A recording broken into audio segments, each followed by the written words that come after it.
Alright. We are now here at the Quest Giver. So anyway, this patch, there we go, quests.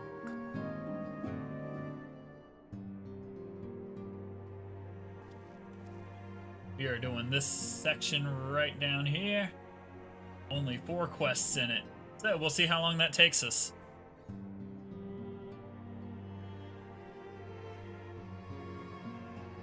Anyway, and Alice says... Ah, Magnarmus. I wish I had more to tell you, but the situation in the East Shroud remains largely unchanged. Meaning we still have no idea how long it will last, but it will be before. Communication from the Alliance, one moment. Oh, good, it happened right when I got here. What a coincidence. Yes, of course. Our representatives will be present. My thanks. Word from Gridania. The council will shortly be reconvened. The Alliance leaders have already begun to assemble. They wish to discuss the primal, of course. As of Ishtola's last report, the cocoon yet hung above the wall unchanged. Yes, but the Elder Seer doubtless shares our concerns about how long it will remain so. I am told that Sig Garland has been called to add his expertise to proceedings. A wise decision. The more minds we have working on this, the better. Well then, I suggest we leave the Rising Stones in Tataru's capable hands and make haste for the Lotus Stand.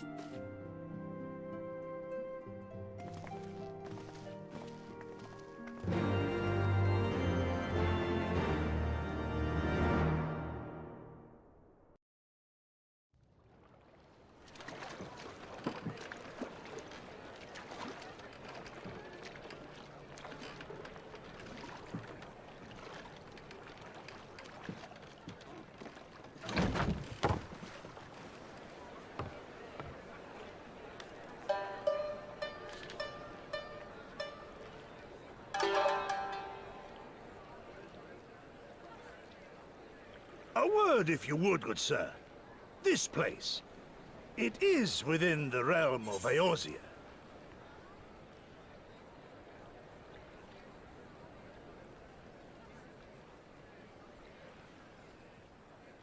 You're an odd-looking fellow, aren't you? Still, takes all sorts, I suppose.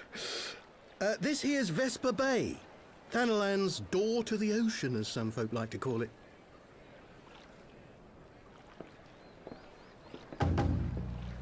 Am I to understand from your answer that I have indeed arrived in Eorzea?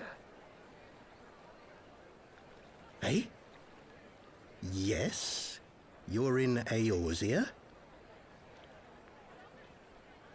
Ah! A plain response at last, and the one I wanted at that. My journey was not without its hardships, and I would sooner travel by land than put to sea again.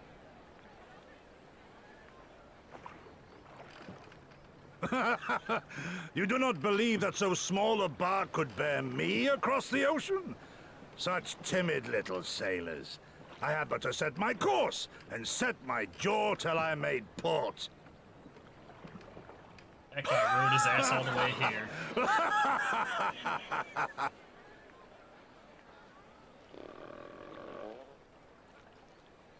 Though, 'twould perhaps have been wise to lay down my oars a moment to sup on more than the spray of brine water. By the trembling of my limbs, I sense a brief repast may be in order. Nay, I will not hearken to the feeble grumblings of an empty belly.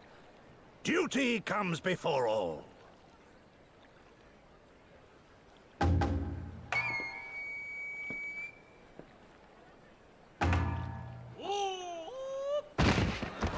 Good God, man. Are you all right? Down he goes.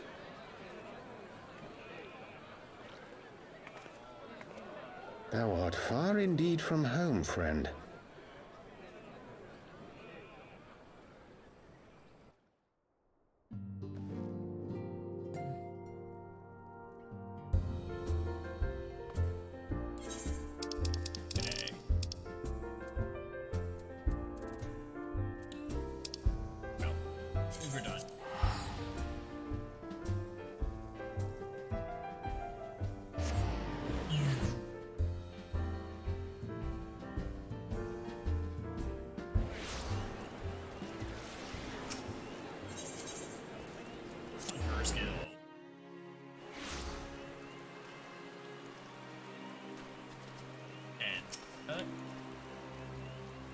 Welcome, Warrior Light. This way, if you please.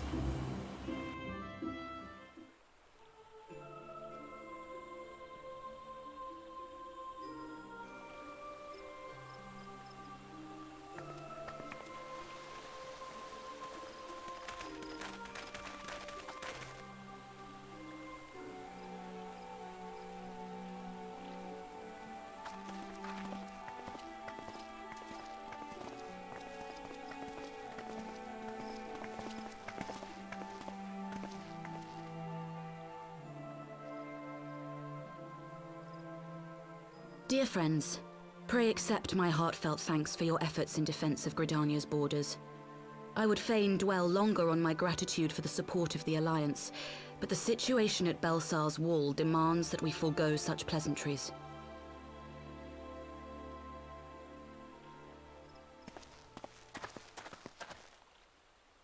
According to our most recent intelligence, the cocoon of light that formed in the air above the wall remains undimmed and unbroken. After measuring the cocoon's etheric concentrations, Archon Y'shtola has confirmed the presence of a primal entity.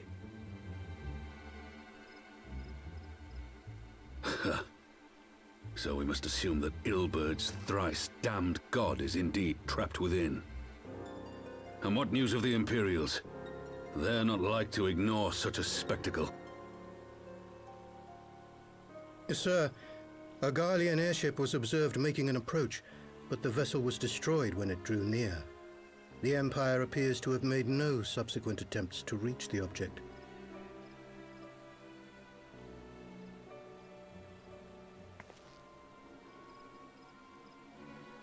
The soldiers who witnessed the incident spoke of a lance of light issuing from within the cocoon, of an entire warship being reduced to smoking ruin in the space of a moment. Cool. Shot down a warship. Veterans Sounds of like it's on our Cartano, side. meanwhile, likened the destruction to that wrought by the fiery wrath of Bahamut.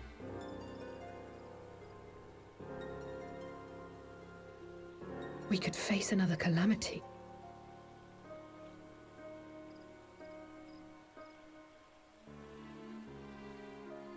So the Primal is awake then? Contained, yes, but for how long? We must destroy it now, lest it break free. Agreed. There is, however, the small matter of how to get close enough to a being that swats warships from the sky as you would a bothersome gnat.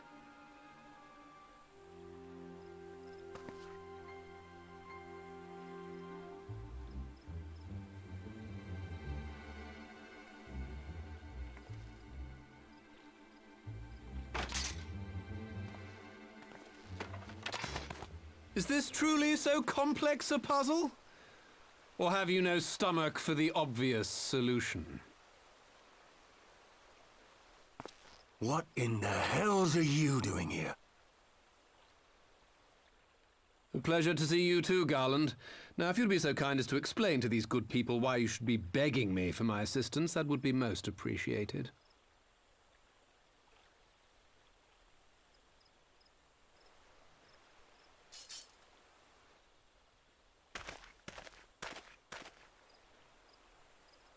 Who is this man?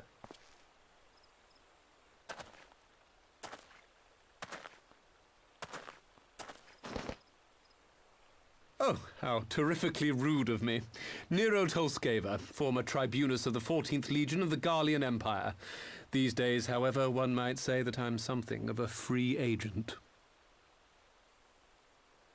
What do you want, Nero? I was getting to that. Although you already know what I'm about to propose, old friend. As you have rather belatedly realized, within that frail binding lurks an entity alike in strength to the great Bahamut, and the only force in existence which might conceivably contend with such a foe is the very creation which captured the Elder Primal in the first place. I speak, of course, of Omega. Omega? That hulk has been gathering dust beneath the plains of Cartanau since the Allagans breathed their last. And none alive knows how to wake it.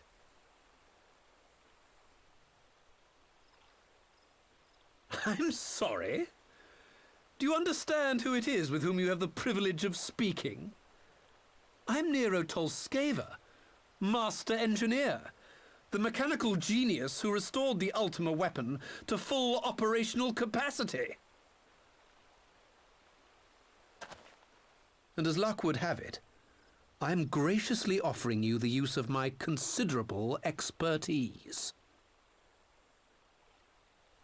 And what, you just expect us to accept? You're a fool if you think your deeds at the Crystal Tower are enough to win my trust, Nero. Trust? You wound me, Garland.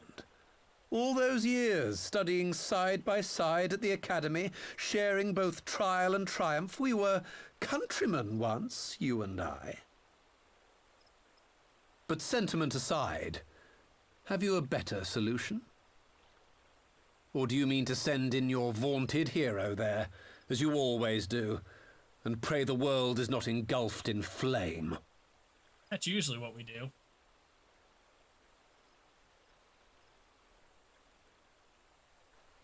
Let us approach the problem in a rational manner. Does not the fact that Omega slumbers in stasis point to the existence of some overriding technology? A means of control? I would ask a question, if I may. Nero, was it not? In the event that we succeeded in using Omega to shackle the Primal in the manner you propose, what then would become of it? Do we not risk repeating the mistakes of the Allagans? Omega is but a tool. How we choose to employ that tool is entirely up to us. Of course, if you would rather leave it buried beneath Cartanau while you continue your petty squabbles above, then I suppose that is also your choice. Spare us, Nero. The Seedseer's concern is a valid one. He who controls Omega wields the power of the gods, the very power which led the Allagans to destroy themselves. And does it not fall to we engineers to prevent such misuse? What was your company's proud slogan? Freedom through technology? A creed you follow, is it? What say you? Do we take this villain at his word? Oh great, I have to make the decision?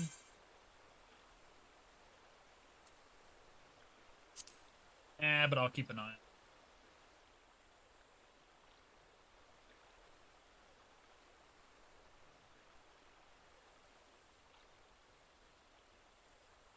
As will I. I don't like it, but then it doesn't look like we have much choice.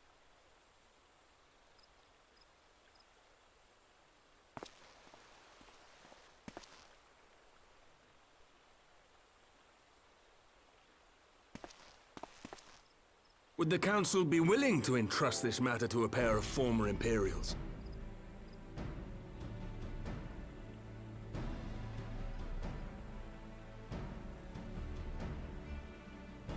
Yes. The task of restoring the Allagan relic will be yours. But the responsibility for its reawakening must remain with the Council. Do we condone this course of action? Aye. 'Twould seem we do. Let the record show that we invest this contingent with the authority to enter Cartanau and take command of Omega. Sid, I appoint you leader of the expedition. Scions, I would ask that you assign some few of your number to escort Master Garland and supervise the other one.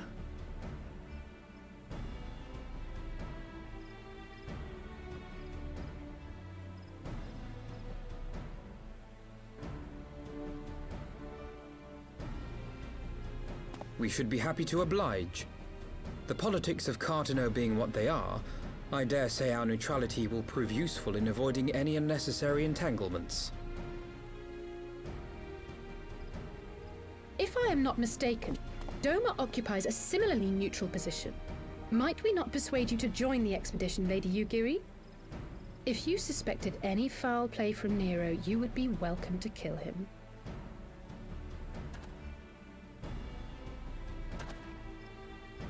My blade is yours. Not a moment's hesitation, eh? You'll forgive me if I do not shake your hand.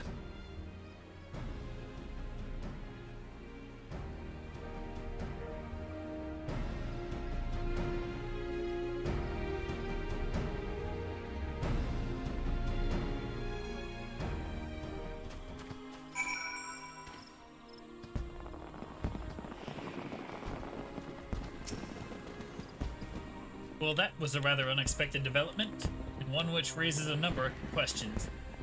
Not least among them how Nero chanced to learn of the council meeting in the first place.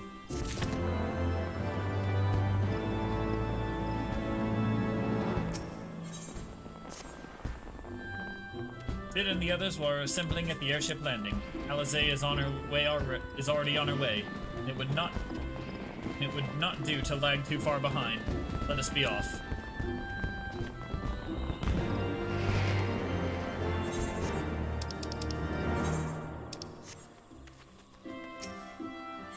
Hit the airship landing.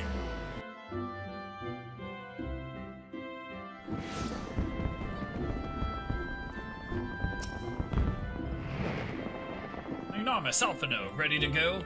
The others have stepped out onto the landing for a moment. Lest you wonder, Nero insisted that he be allowed to inspect the Excelsior before boarding. And you let him? Despite his very timely offer of assistance, the thought of that man poking around in the workings of the airship without proper supervision does not fill me with confidence. Calm yourself, Alphino. Your sister was adamant that he would never leave her sight. She and Yugiri are... ah, well, here they are now.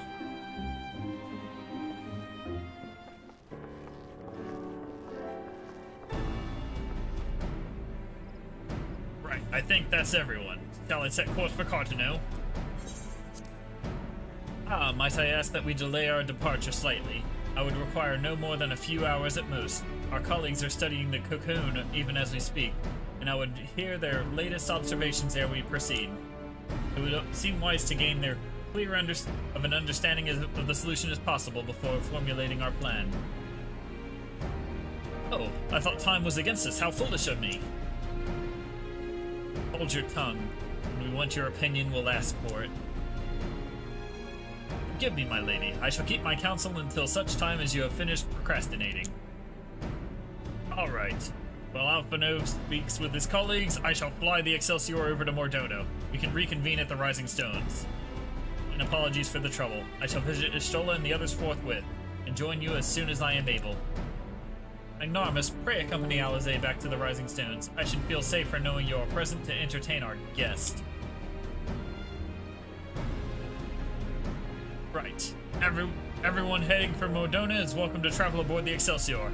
I'll clear things with the girl at the counter here. Let her know when you're ready to leave.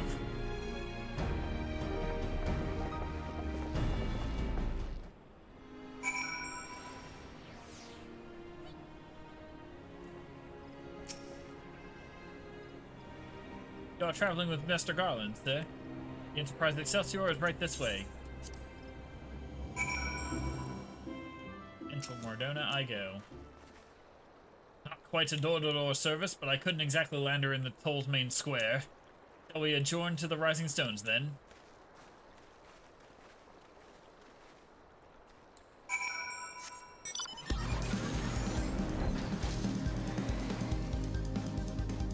Pray ye return to the Rising Stones.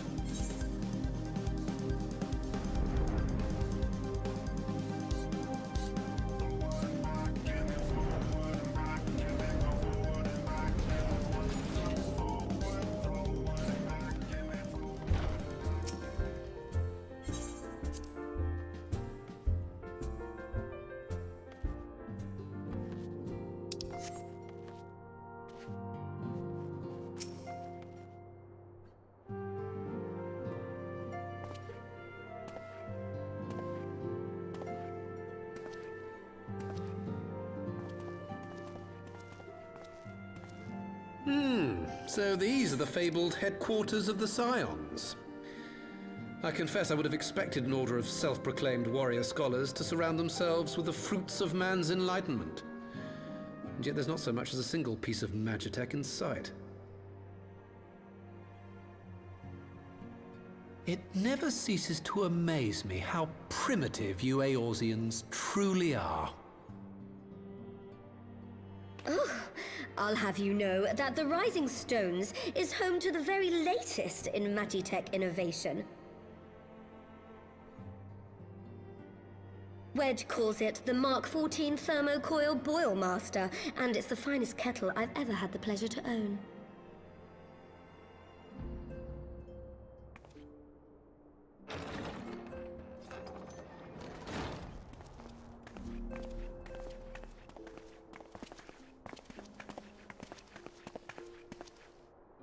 We are returned. Well, Ida and I, at least. Ishtola and the others remain behind to continue their assessment of the binding magic. There didn't seem much point staying just for that, so I decided to come back with Alphino. Papalimo bought us this time. We shouldn't waste it.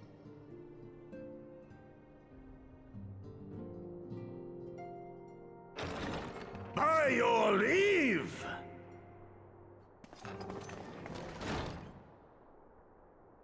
Good gods, that voice could fell a gigas. This is the Rising Stones, domicile of the Scions of the Seventh Dawn. I enter at the invitation of one Lord Urianger. I spy you there, Shadow Walker. You always were a hard one to find. Yugiri, do you know this man?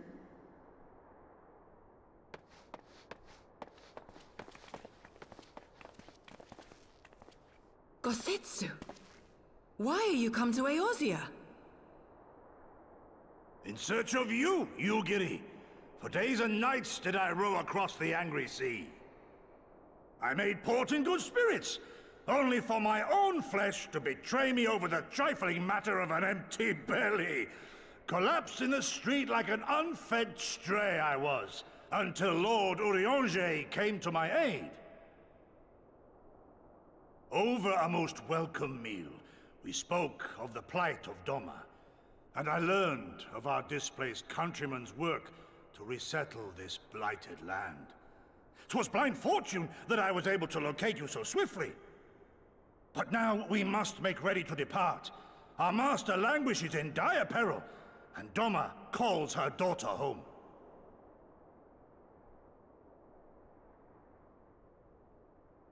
It is not so simple, Gosetsu. There are obligations which bind me here.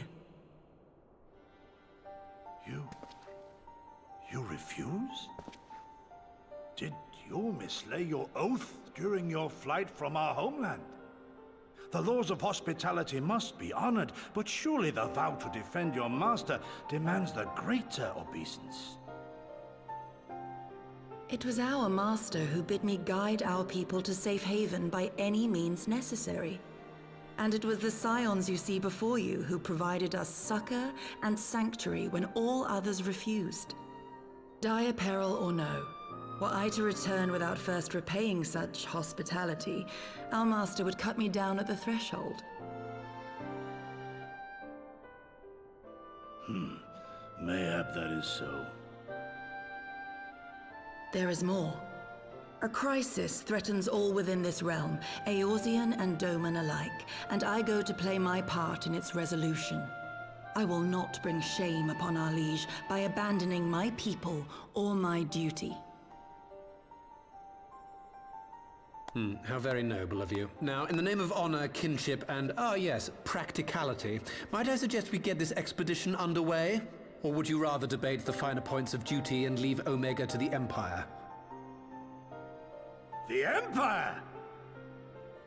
Yugiri, you draw steel against the curse of Garlemald?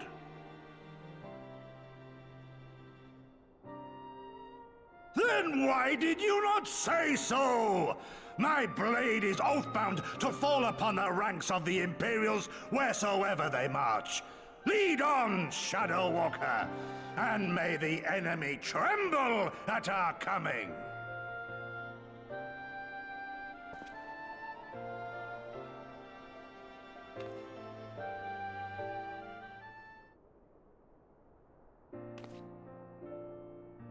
Narmis, wait, could I speak to you for a moment? You remember when I had you meet me at the Diamond Forge and we ambushed you? Yeah, that was pretty awful. Well, once we had our measurements, I set to work making you a traveling outfit in my spare time. I've only just this moment finished the stitching, but I wanted you to have it before you left. Here. You can try it right now if you like.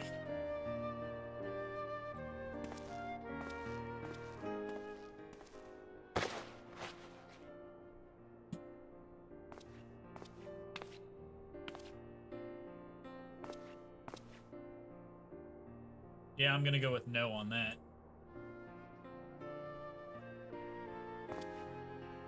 Assuming we measured correctly, it should fit you just right. Snug, but not too snug, if you know what I mean. So, how does it feel? That is not what I'd say. You're not just saying that, are you? Oh, I can tell how much this means to me.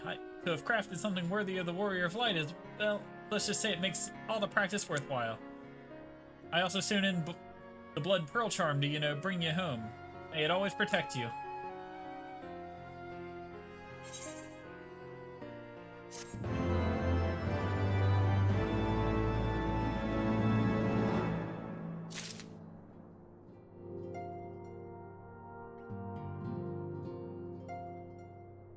Sunglasses better than monocle.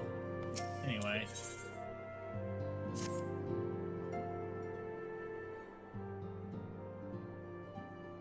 So, we have to wake Omega up, right? When do we start? Ito, are you sure that's... I'm sure, yes. I won't lie and say I'm completely fine, but I feel a lot better if I'm doing something useful. Very well. I will remain here and continue coordinating our efforts within the Alliance. Alphino, mayhap you could return to Gridania and assist Y'shtola and Kryl? A fine suggestion. The rest of us will form the Cartano Expedition Party. Nero and I will focus on rousing Omega, while Magnarmus, Ida, and our Doman friends take care of security.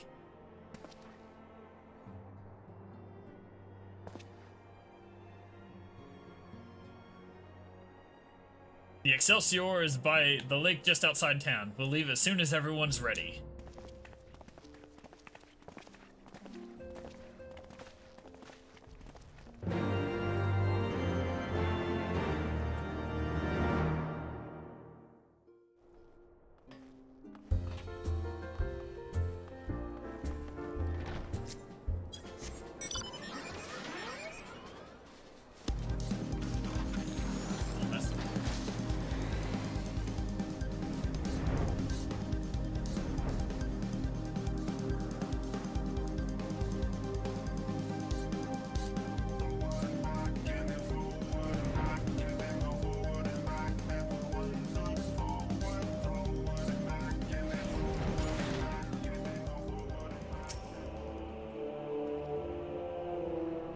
Far to go. With any luck, we'll be in Cartano before Gozetsu graces the deck with his dinner. Once there, however, we may best be on our guard. Given that Lean Royale was still active when Omega was discovered, we can be sure that the Empire has long been aware of its existence. And if Nero deemed it the obvious solution to the threat posed by this new primal, it is not impossible that Garlemald might do the same. Have your weapons ready and your wits about you. Something tells me we're flying into a fight.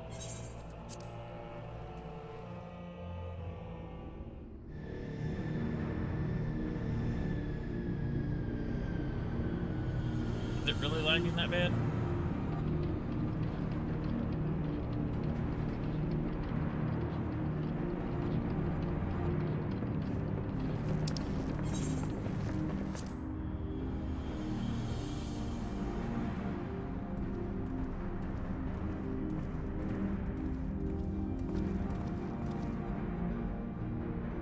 Now, where was that?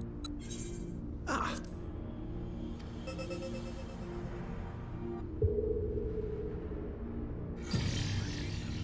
I've enabled the teleporter. One brief jump and we shall arrive in Omega's control room. How convenient. You've been here before. Of course. It was no easy task threading a path through all the skirmishes.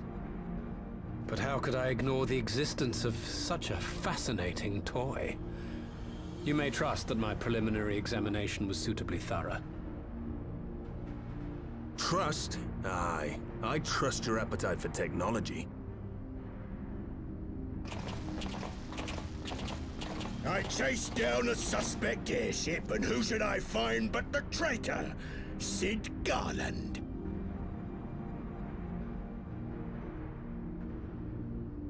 It was a sad. Searching for something, engineer? Something big? It's close, isn't it?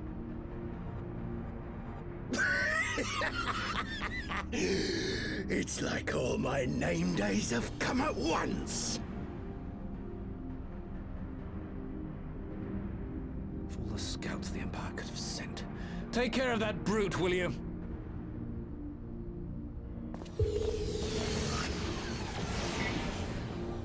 God damn it. Can't let Nero tinker around in there by himself. I'm sorry to leave you to it, but I dare say you'll manage without me. This clod has no idea who he's dealing with.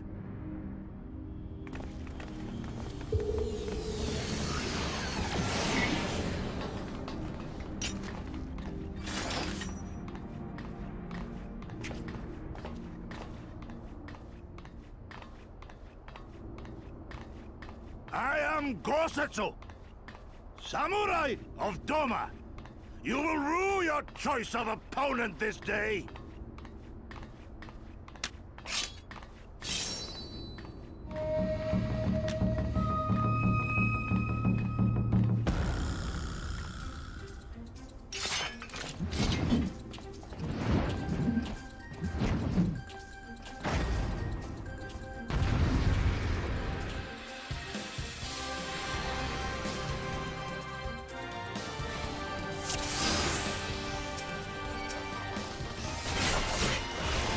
You watching, Pavolino?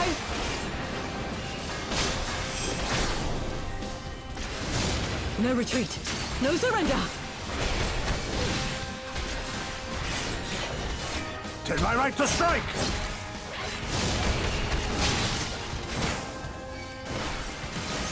No holding back.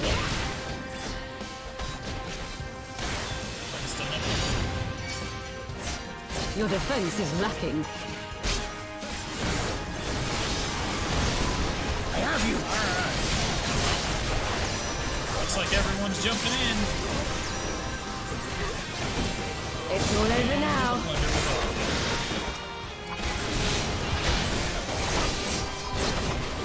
Leave this to me. With Zolan Steel. This one'll sting.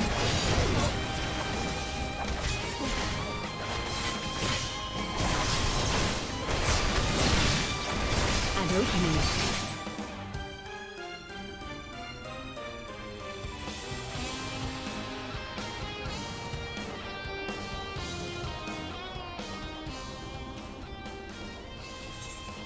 Surrender, we have you outnumbered.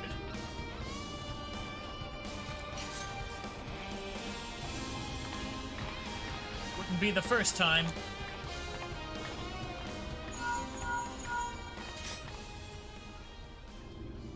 Are you still playing with those soldiers? I suppose I can lend you one of my toys, but only if you promise to give it back.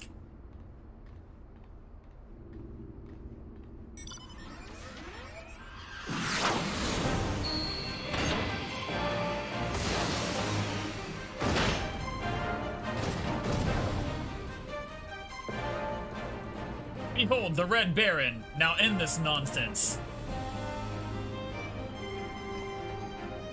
What the? No one told me they'd have Magitech armor! Forward! For the Empire!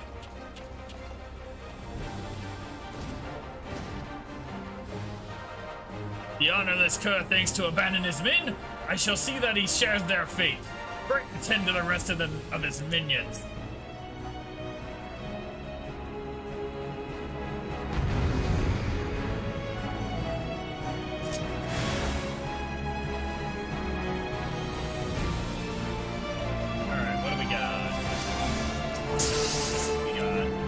It's all over now.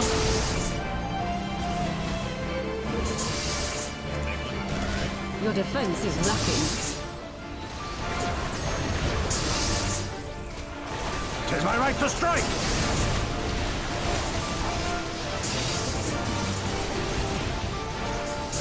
This one'll sting.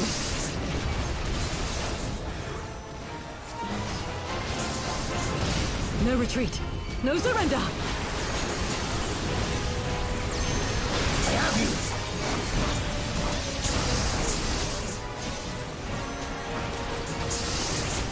No holding back.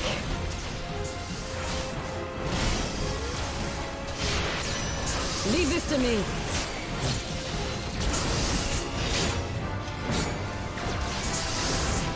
With soul and steel!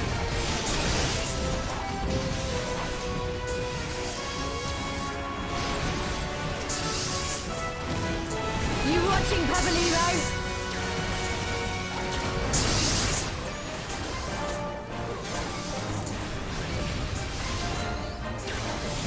An opening.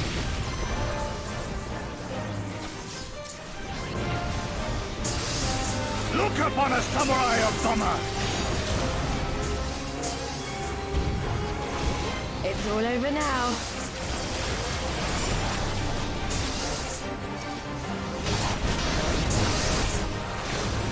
Your defense is lacking. 'Tis my right to strike!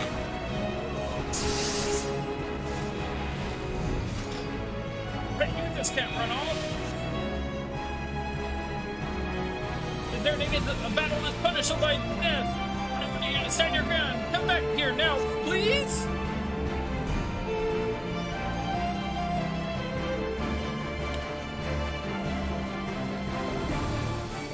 Damn it all to the seventh hell. I'll kill you bastards is the last thing I do. No retreat. No surrender. I have you!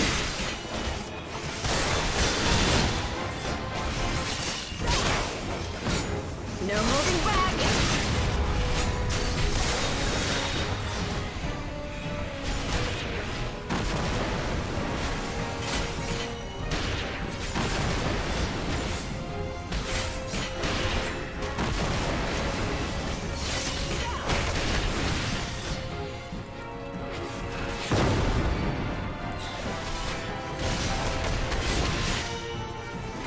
Leave this to me.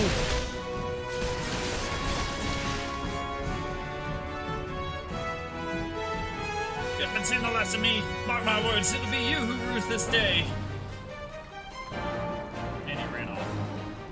Out like a bitch.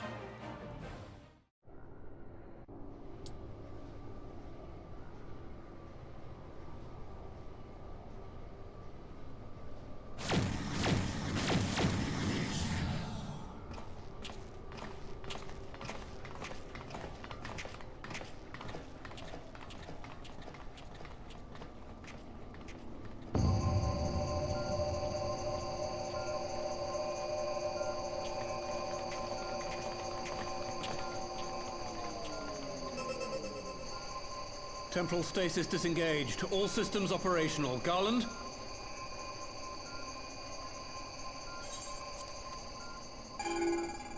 All clear on this side. It's waking up.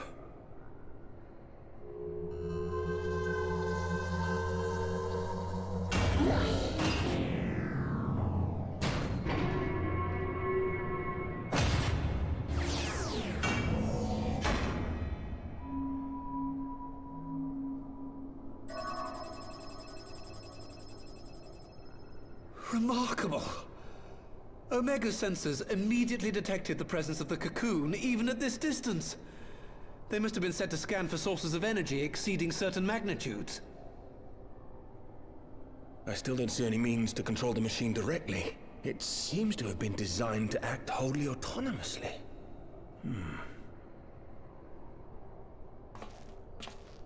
Once we release Omega, we can be fairly certain it will attempt to capture the Primal at Belsar's Wall. Assuming its mission is successful, our only option at that point will be to re-engage its stasis system and put it back to sleep. And should the machine happen to misbehave, we'll simply initiate an emergency shutdown. I confess we don't yet have a complete grasp of its capabilities, but I'm certain the details will not elude us for long. Well, I understood less than half of that. So, my question to you is, are we doing the right thing?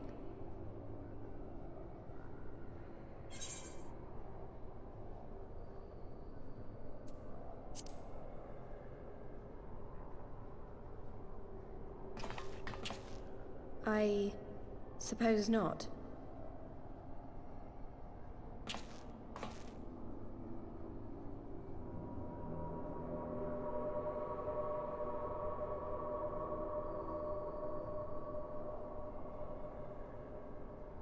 All right. Step aside, Sid. Is this the thing I need to press? Yes, that's the one.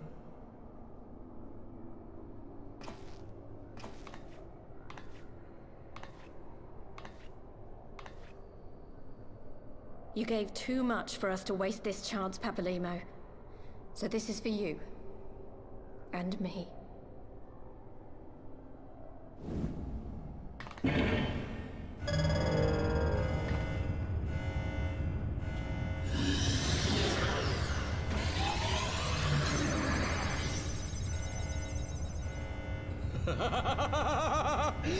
Yes! Fly free, my pretty! Show us what you can do.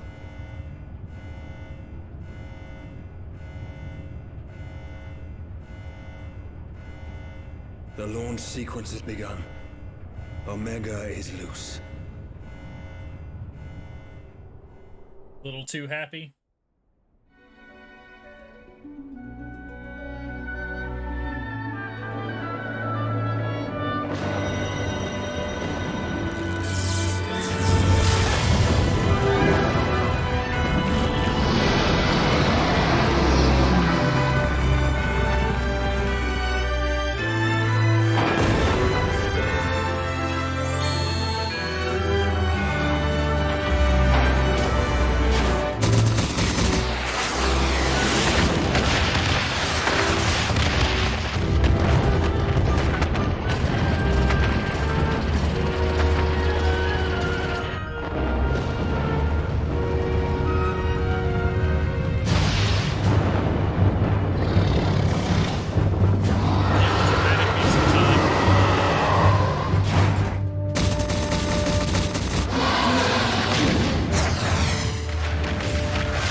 Alright. Perfectly charged time. Perfectly synced.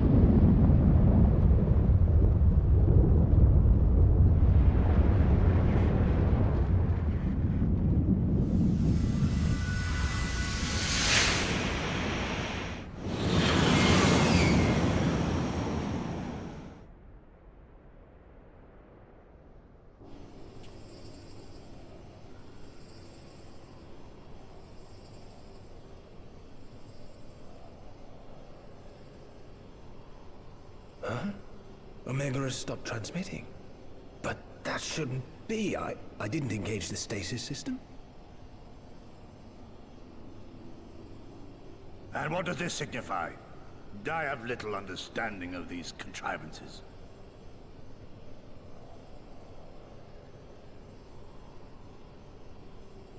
The launch went exactly to plan, but all signals emanating from Omega have ceased. This may indicate any number of things, but we will need to join the Scions out in the field if we are to ascertain which one.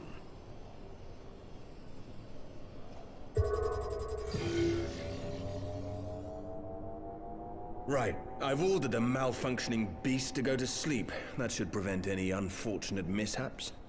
I suggest we make our way back to Gridania.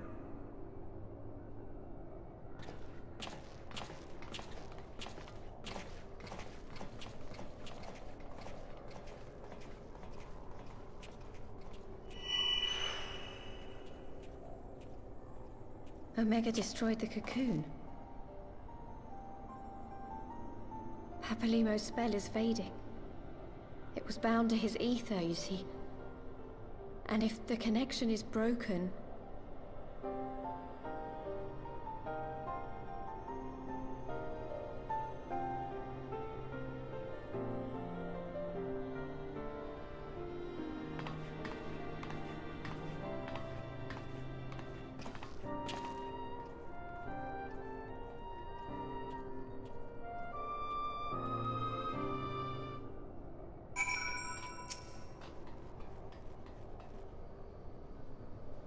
Not sure why we lost contact with Omega, but I mean to find out. Let's be on our way.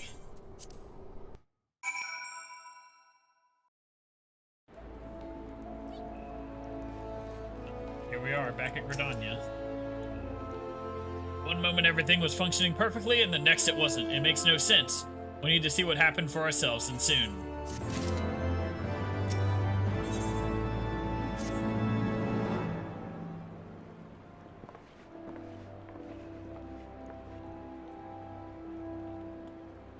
Words can ill express how glad I am to see you all unharmed. When Omega came hurtling towards the cocoon, everything dissolved into chaos.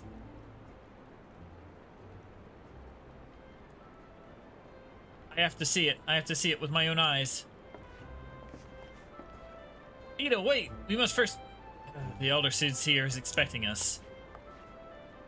Worry not, Alphino. Gosetsu and I will watch over her. You may safely attend your meeting. My thanks, Yugiri.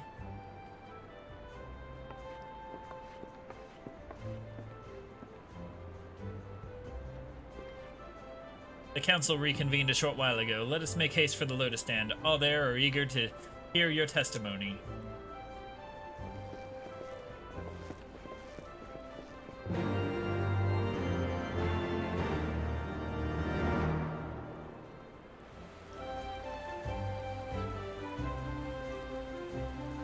That's the last time. Oh wait, not the last.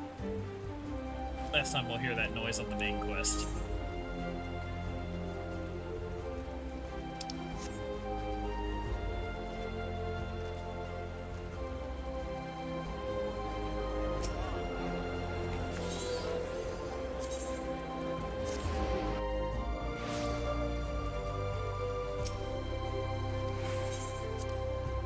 Proceeding in. There we go. Alright. See what she has to say.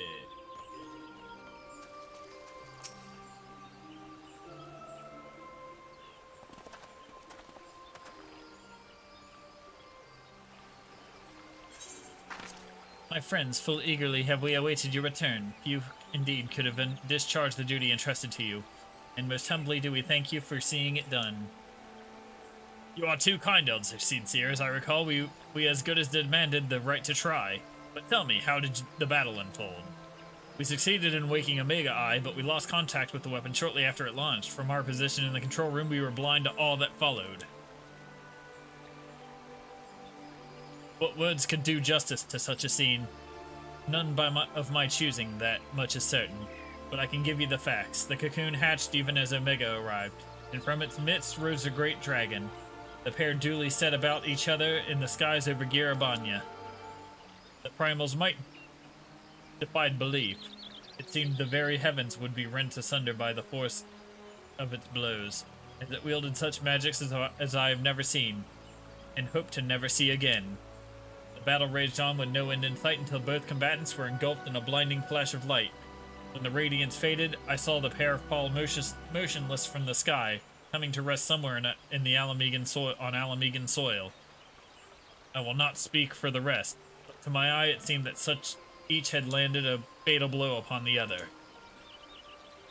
While most of us could think of only a Bahamut when looking upon the primal's form, the Domans heard whispered the name Shinryu.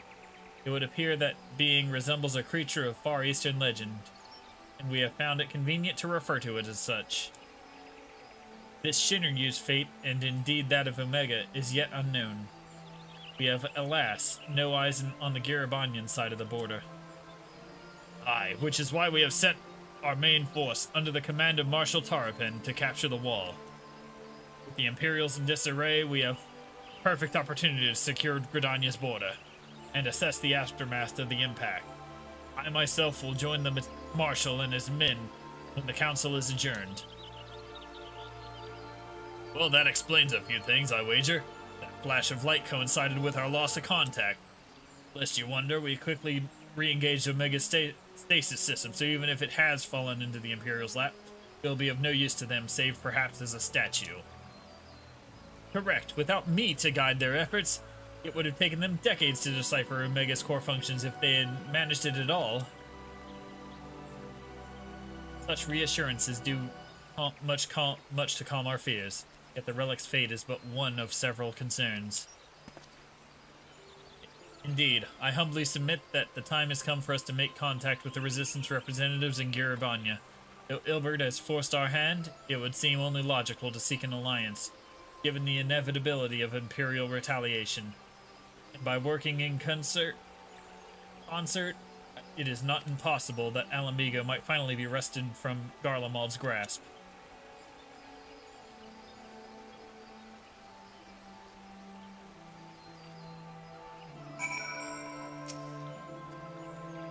You must be exhausted. I would ordinarily suggest that we retire directly to the Rising Stones, but I wonder if we might first make a small detour.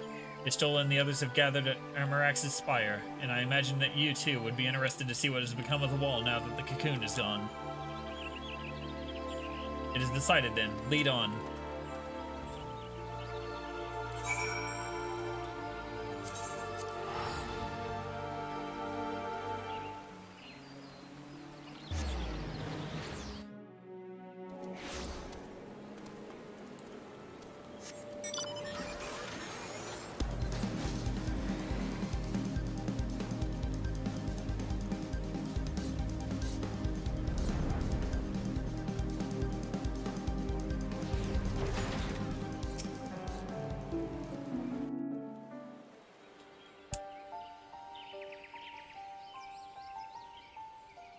My friends, I cannot well express how glad I am to see you both unharmed.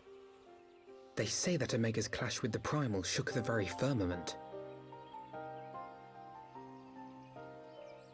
You need not have worried. The battle took place far above the ground. We were able to observe in relative safety, though I'm given to understand that there were casualties on the far side of the wall. It was like watching a nightmare unfold before our very eyes. Ilbird's primal manifested in the form of a colossal dragon, a being of pure violence. It burst forth from the cocoon with such terrible force. That such a horror should spring from the eyes of Nidhogg comes as no surprise. Nor do I wonder at its form. Ilberd all but announced it in the moments prior to his death. Plainly, it was his dying wish to visit a second calamity upon the Empire.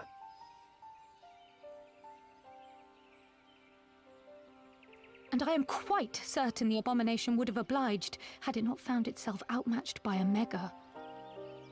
Gods! I am no stranger to the works of Alag, but even I was unprepared for the machine's furiosity. It beggared belief.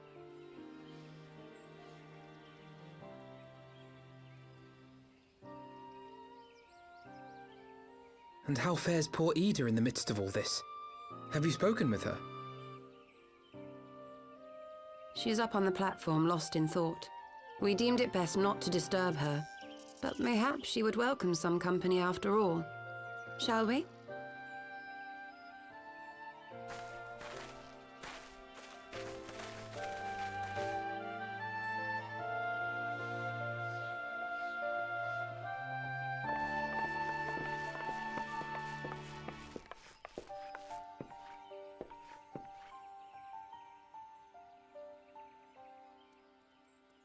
The light's gone. It was all we had left of him. Ida. I don't blame anyone. I knew what was going to happen. I knew the spell Papalimo meant to cast would drain away his life force. I knew that it would only buy us a little time.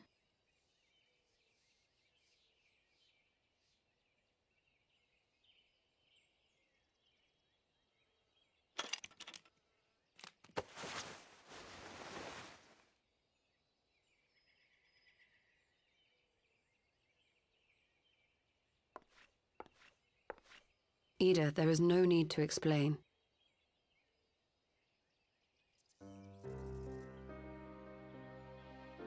But there is. I can't hide in Papalimo's little shadow anymore, and I shouldn't hide behind my sister's mask. 20 years ago, on the day the Empire marched into Alamigo, I was still just a child, not even 5 summers old. My father had been one of the leaders of the revolution. He had fought to overthrow the Mad King, Theodoric. And my sister had fought alongside him. But she was strong and kind, and always knew what to do.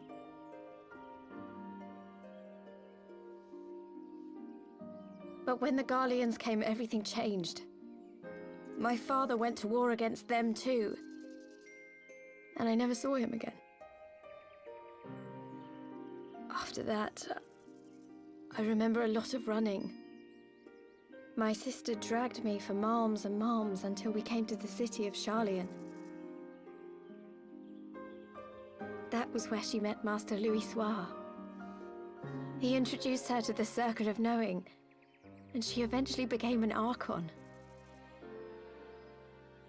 She was your inspiration. Is that not why you took up her mask and her name? Or did you simply mean to continue what she had started?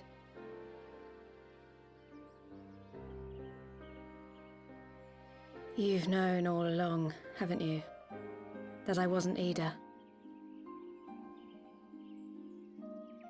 Of course. We all recognized you at once. 'Twas Papalimo who persuaded us to maintain the charade. It was silly to think I could fool you. I knew that even then, but I sort of decided not to know.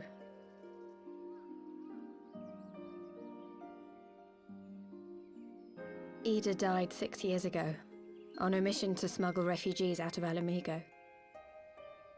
They say she was overwhelmed by Imperial soldiers when she stayed behind to save a little girl. She was so strong. There must have been a lot of them.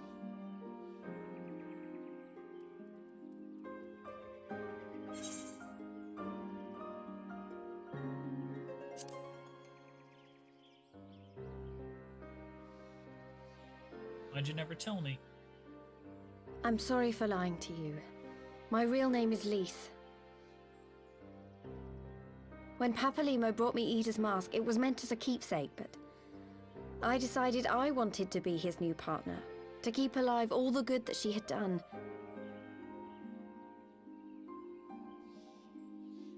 I didn't want to become Ida, exactly. At the time, though, I still didn't know who I was myself. And it almost seemed easier to play the role. Papalimo agreed to help, of course, but it was never what he wanted for me. He wanted me to walk my own path, and those were his final words to me.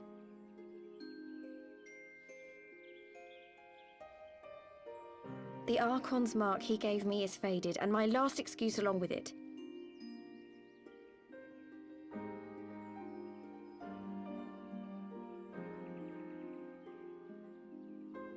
So this is it. Whatever I choose to do from now on, I do as Lys. And I choose to continue my family's fight. I want Ala Mhigo to be the country that Ida and my father always wanted it to be.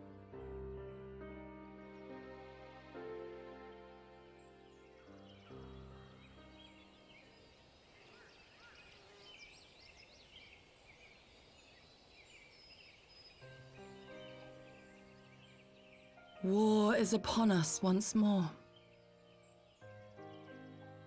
Do you regret standing against the Empire? Would you have chosen a different road, knowing what you know now? To claim that I never doubted the decision would be a lie. But I made my choice, and I have defended it with blade in hand ever since.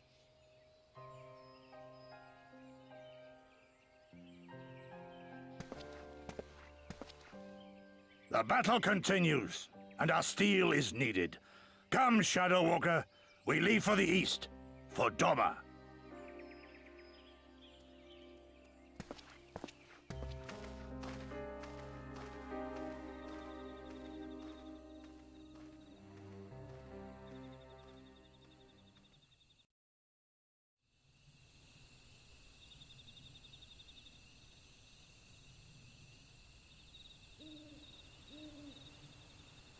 It was brave of Lys to remove her mask for after so long. Though she has scarce begun to come to terms with Papalimo's loss, that one act made plain her determination to move forward.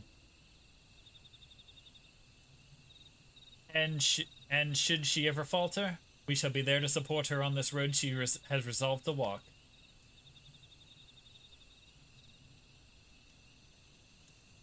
Let us return to the Rising Stones.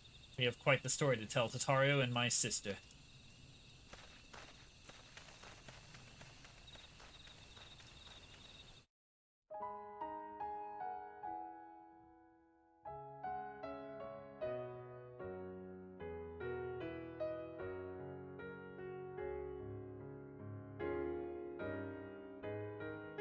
It's the end of Heavensward.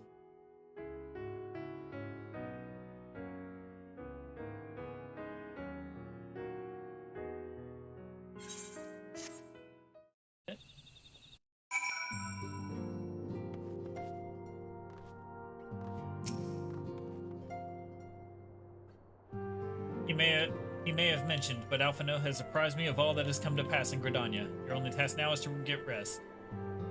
This is the calm before the storm. Lys has chosen her path and as her friends, we must do what we can to support that choice. We are fated to join the conflict in any case. Once the Alliance has taken the wall and opened the way to Gridania, we will have little choice but to fight. Which is not to say the cause is unworthy. After all, ignoring the plight of those whom one might conceivably save is not wisdom, but indolence, correct? I for one look forward to joining hands with the Ala Mhigans, striking a blow against the tyranny of the Empire. And as I rather suspect, do you. Yeah. I'm going to kill them.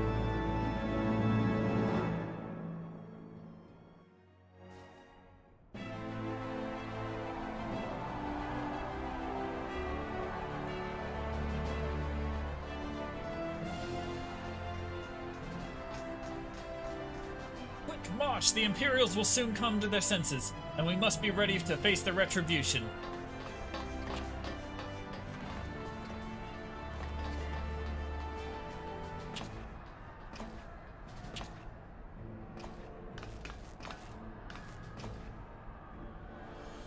It's almost time, Father. Aye. Aye, almost. Stand firm, Pippin. I learned to brace myself against a charge of the Bull of Alamigo. No foe will dislodge me.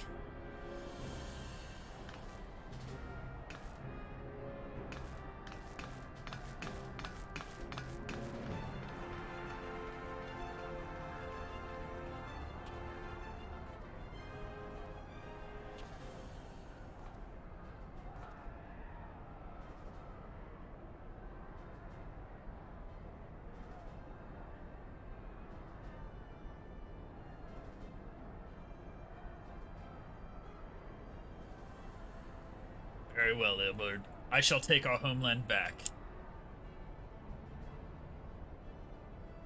For the both of us. That's the wall he jumped off of.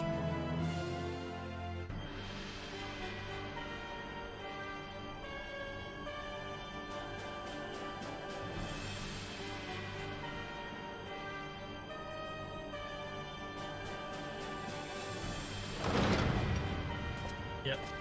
Flat sloppy. Sloppy.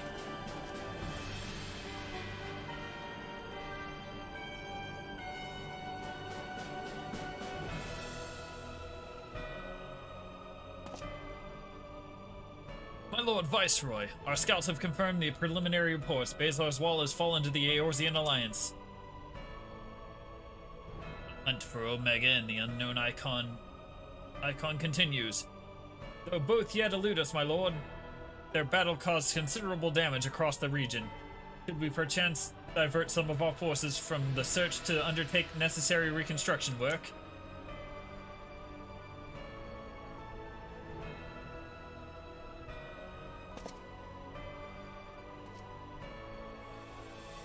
Forgive me, my lord, I did not intend. Your will be done.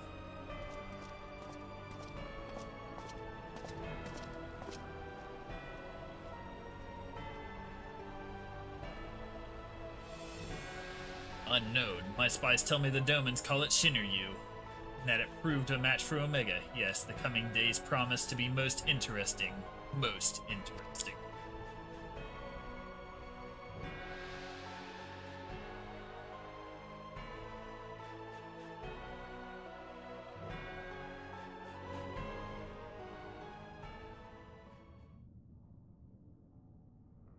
At the far edge of fate, the road begins anew. The heroes look to eastern skies, behold their crimson hue.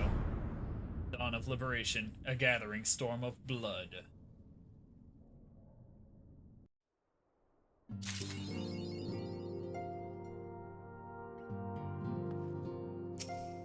Right.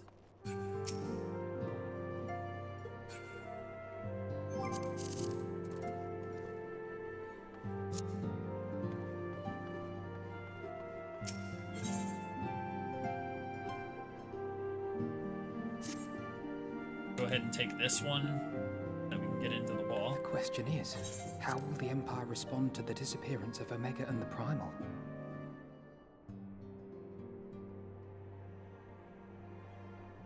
Oh, I didn't see you there. Forgive me. Word from Baelsar's wall is proving long in the coming, and my mind cannot help but stray to grim places.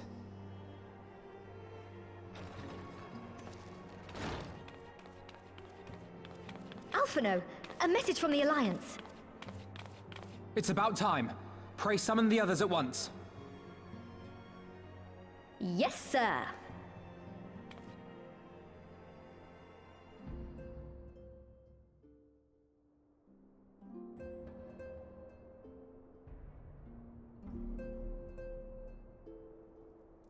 General Uldin reports that his forces have secured the breach in Baelsar's wall.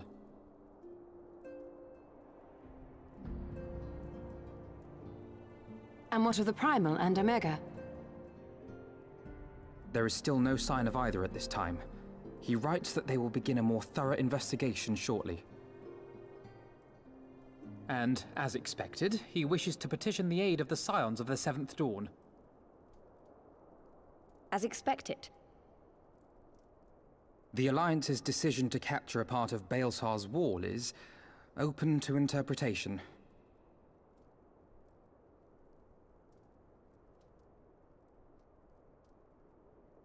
The wall serves to demarcate Imperial territory, Alamigo included, from the rest of Eorzea. To an observer, the Alliance's actions could be seen as a prelude to invasion. Indeed. And the Alliance leaders have no wish to be branded invaders. You're saying they won't fight for Alamigo? Even after everything that's happened? Not without the consent of her people, no. Make no mistake, Lys. The Alliance is in complete agreement that the Empire must be purged from Eorzea. However, they will not set foot in Gyr Abania until they have formally secured the consent and cooperation of the Alamigan opposition. They would have us act as intermediaries. Precisely. The Scions are uniquely qualified to serve in this capacity. That is to say, Lys's, given her personal connection to the Resistance. Who better than you to broker an agreement between the Alliance and the people of Alamigo? Assuming you are willing, of course.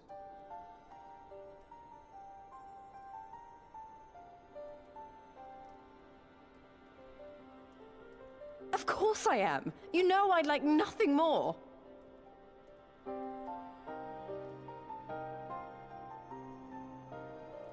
As for who should accompany you on said diplomatic mission, I had a mind to volunteer myself. Well, that covers the talking part. But you just know there'll be trouble along the way. Are you available? As if you had to ask. Thanks. It means a lot knowing you'll be there. I too shall accompany you. Such endeavors are seldom hampered by a surfeit of healers. Good point. Allow me to offer my services as well. I have spent quite enough time here of late, so I'll be coming. But we will need someone to keep an eye on things. I trust you have no objections? None, my lady. Gladly shall I continue to serve as caretaker of the Waking Sands, and there keep watch for signs of primal and Ascian activity both. As capable as my learned friend undoubtedly is, there are some troubles that may prove too much for a single scion, on account of which I mean to stay. It is settled then. Let us each see to our preparations.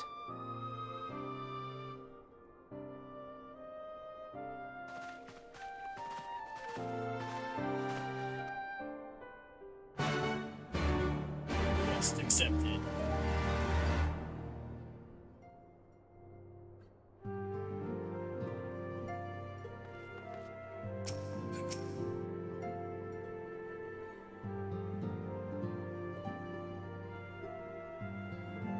Ready, my friend?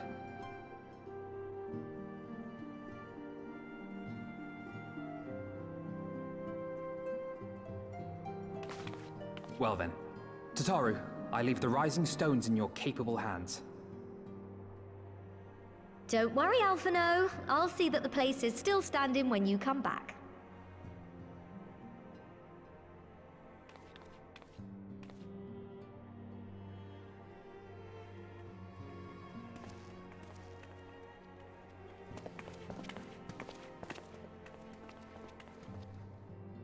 Mistress Y'shtola has unfolded all.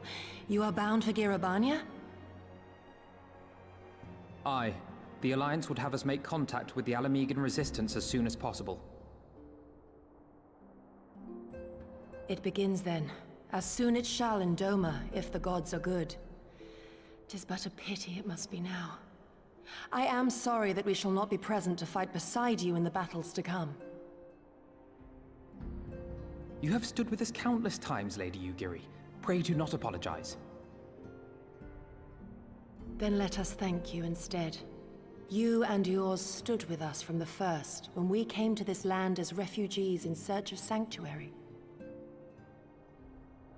Loath am I to think what might have become of my people, had you not extended to us the hand of friendship. We will never forget. This I solemnly swear. Much has changed since first you set foot on these shores. Revenant's toll stands as a testament to that. I'm sure your people will manage in your absence. Indeed. They have built a new home for themselves and no longer need me to shepherd them. The time has come for Kosetsu and I to return to our master, to our home. I know how you feel. It's time I went home too. Though our battlefields be 1,000 mounds apart, our purpose is one.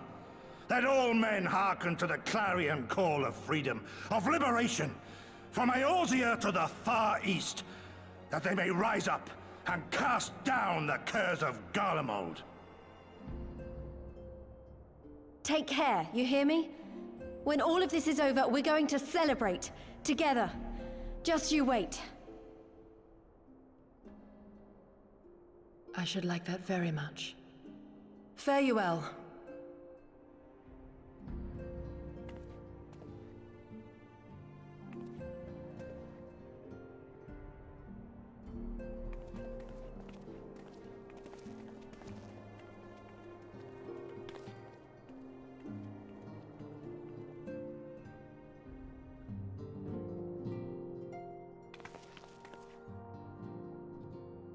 1,000 moms apart, yet united in purpose. Let us pray both our endeavors meet with success, shall we then?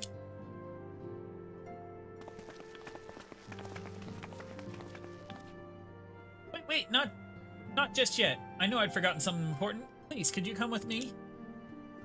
Hey, what now? Alright then, if you insist.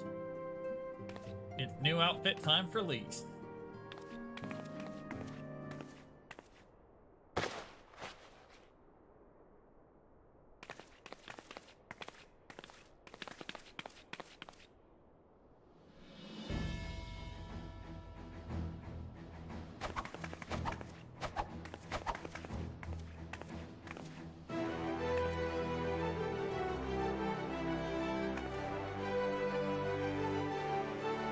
What do you think?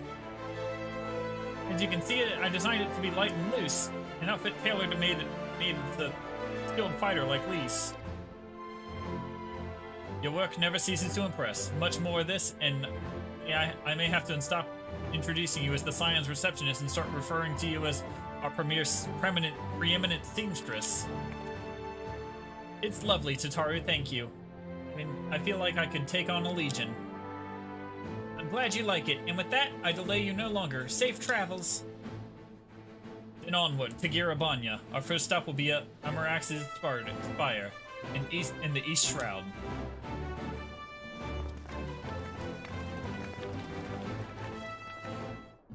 Back to Hawthorne Hut. Hawthorne Hut.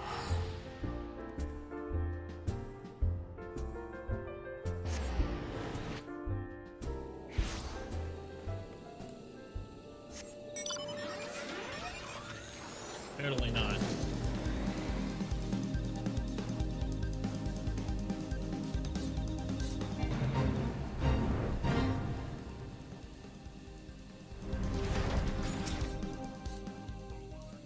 All are present and accounted for? Well, when you are ready, my friend, pray inform the officer that we wish to proceed into Girabanya. All the Scions of the Seventh Dawn, we were told to expect you. Shall I summon someone to escort you to the wall? Sure.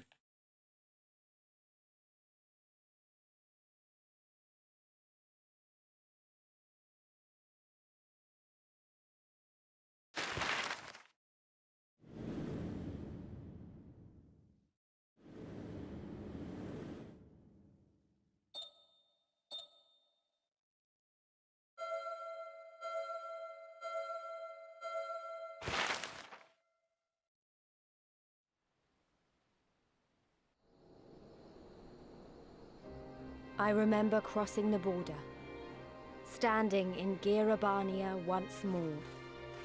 Me and my fellow Scions, the warrior of light among us.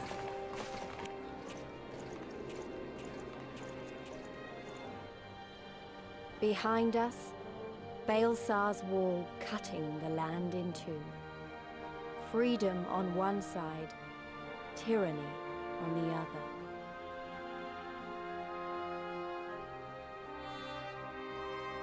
tyranny, and the promise of a new beginning. But one that could only be bought with flames and blood.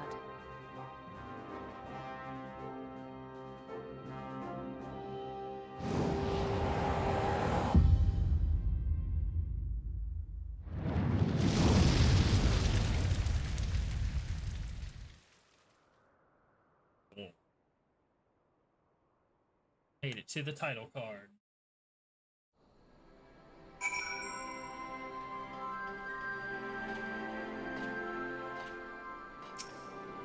Read this.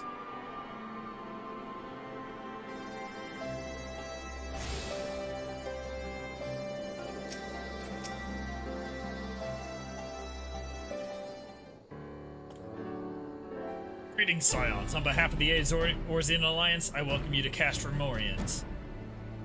Thank you, General. We were relieved to hear that your forces secured the wall without incident. Have the Imperials made any attempt to retake the Castrum since then? None, save for a few skirmishes between our scouts and their patrols. We've had barely any contact with them. But we all know it's only a matter of time before things escalate. And if attacking Baelzar's wall aren't enough, Ilberd summoned a primal right on their doorstep, and Garlemald does not like to let such shows of defiance go unanswered. It was a declaration of war, even if it was not Ilberd to make, and now we are bound by it, weal or woe. The Scions stand ready to serve, General. What would you ask of us? As stated in my message, the Alliance will not proceed without the support and cooperation of the Alamegan people. We would have you serve as our emissaries and make contact with your resistance. Consider it done, General. We won't let you down, I swear. Then I'll leave it to you. Then I'll leave you to it. Godspeed. Ah, of all the Castra in the world, you walk into mine. Master Garland, what brings you here? A certain missing elegant weapon of draconic primal, Omega and Shinryu. I think the shinobi called it. Anyway, we've been studying their trail of destruction, hoping it might lead us somewhere, which it has singularly failed to do. And it's like Omega fell to Earth in occupied territory, meaning it may already be in Imperial hands. Even so, it bears repeating that we engage the stasis systems. Assuming the command was received and executed successfully, the weapon will be of no use to them, assuming we should hurry up and find it, regardless. All the more reason to reach out to the Resistance. If we want to press on into Garabania, we'll need their blessing. Everyone's counting on us. Let's not waste any more time talking.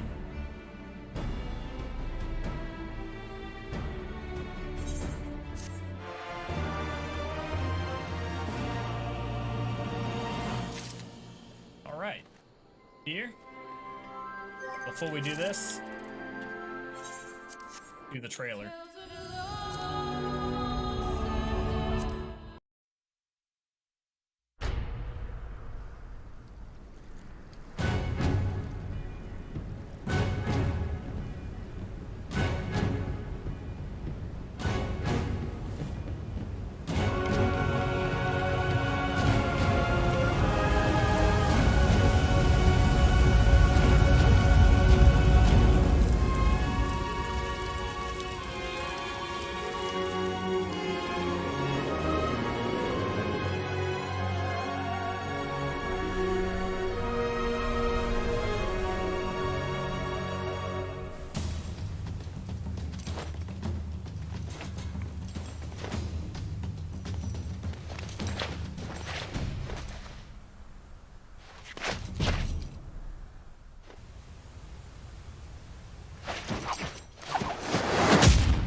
And back in we go.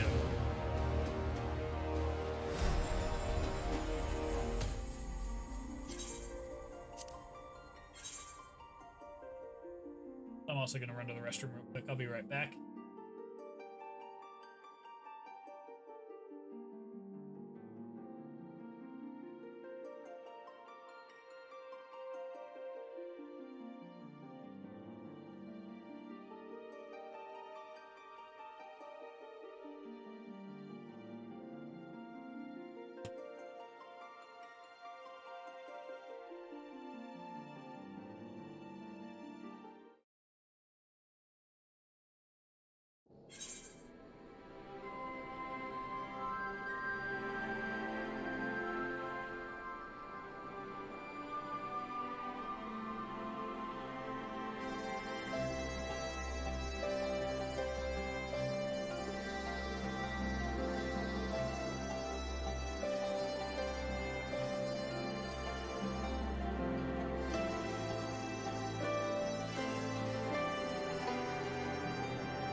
Back. Alright. So, before I continue this, there are a couple of loose ends we still have to tie up with Heavensward.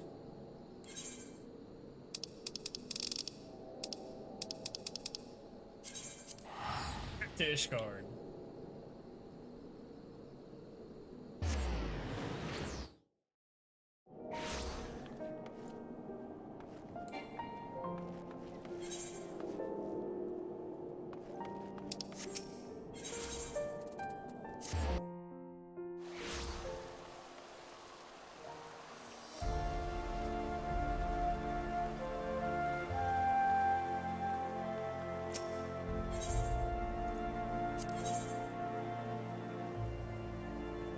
We're starting with the Warring Triad. Ah, my Lord Magnarmus, during your absence, a stranger came calling. Upon learning that you were away, he left a message to the effect of that he wishes to speak with you, and will await you at the Rising Stones. If you have a mind to oblige this stranger, please be careful. I cannot well explain why, but it put me ill at ease to simply be near him. Back to the Rising Stones.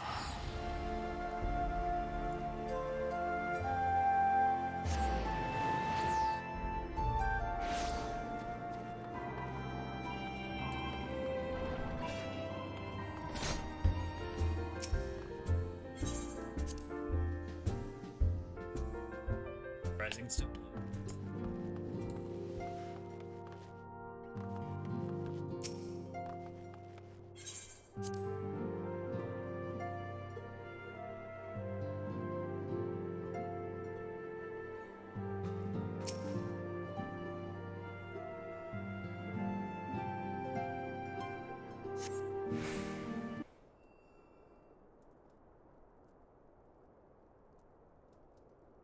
My thanks for coming.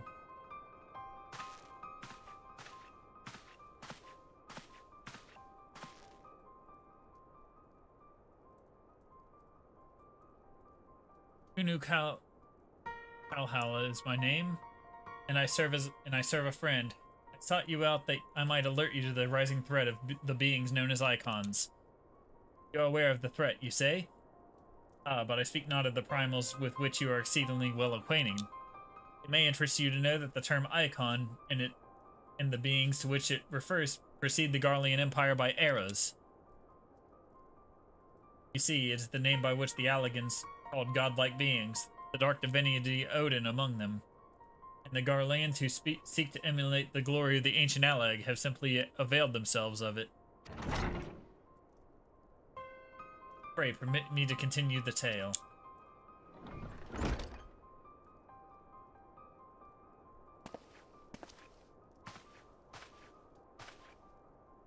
Ah, Urianger, how kind of you to join us.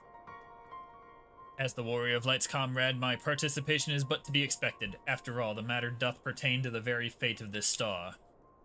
The Icons availed in the distant past, these mighty beings did offer fierce resistance to the Allegan Empire. However, they eventually fell to the men of Alleg, who devised the means by which to capture them. And did it not end with capture, as you well know, for the Allegans also learned how to harness the Icon's power. They refined this knowledge at the Aetherochemical Research Facility on Azazla. And within Centrifugal Crystal Engine, they sealed the three of the beings, the Warring Triad. It was first and foremost to acquire the infinite power of the Warring Triad that the Archbishop did seek out Azazla. But in the wake of his defeat, the bindings which confined the Icons were severely damaged. Doubt not, but that they will fail completely ere long. Know that we do not condemn you for striking down the Archbishop. You are simply fulfilling your destiny, and yet, were the Warring Triad to be released into the world, unimaginable destruction would ensue. Take heart, for there is hope still. Through swift action we may yet prevent their awakening and see them resealed. But in dealing with this new threat, our first step must be to contend with the old. 2 savage gods are returned, I fear, summoned once by their worshippers at a strength far surpassing their previous incarnations. I speak of primals Ravana and Bismarck. If left unchecked, they will inevitably seek to seize the power of the Warring Triad. This will serve to feed the confluence of chaos and hasten the Icon's awakening. To wit, we must needs vanquish both their kinds. I pray thee, however, to first focus thy gaze upon the primals ere we turn our attention to those Icons and their fitful slumber. I shall return to the Waking Sands forthwith and consider such measures as are available to us. Meanwhile, I bid thee attend to the task of eliminating the primals. Young Unukalal shall assist thee. Rest assured, he is not our enemy, for the time being at least.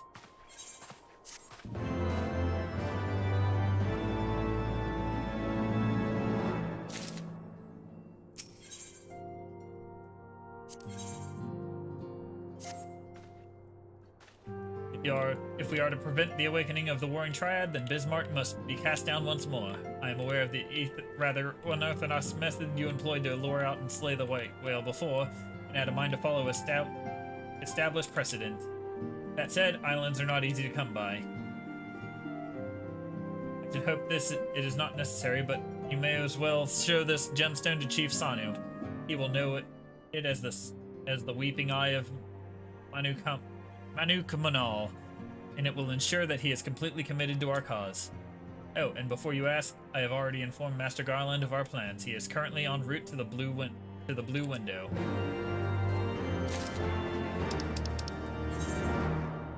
To the Sea of Clouds.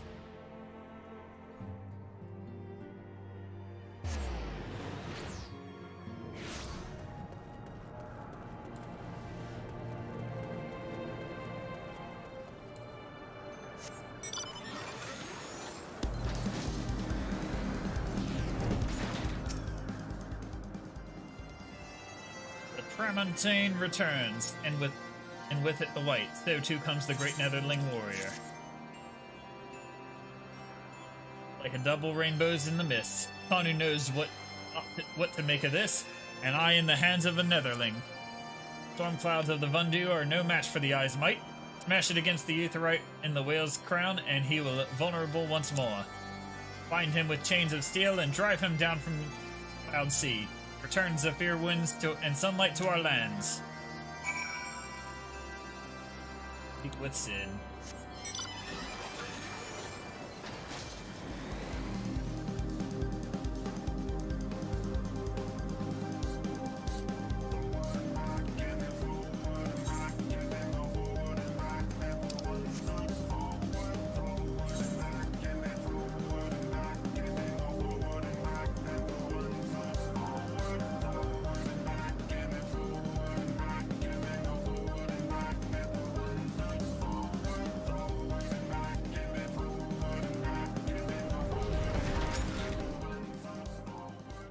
There you are, Magnanimous. The Enterprise Excelsior is ready to depart whenever you are. Again, Chief Sanu wants you to smash some gemstone against an Aetheryte to dispel a barrier of storm clouds. I don't even know where to begin. Ah, hells with it. Maybe it'll bring us some good luck. I'll rendezvous with you there.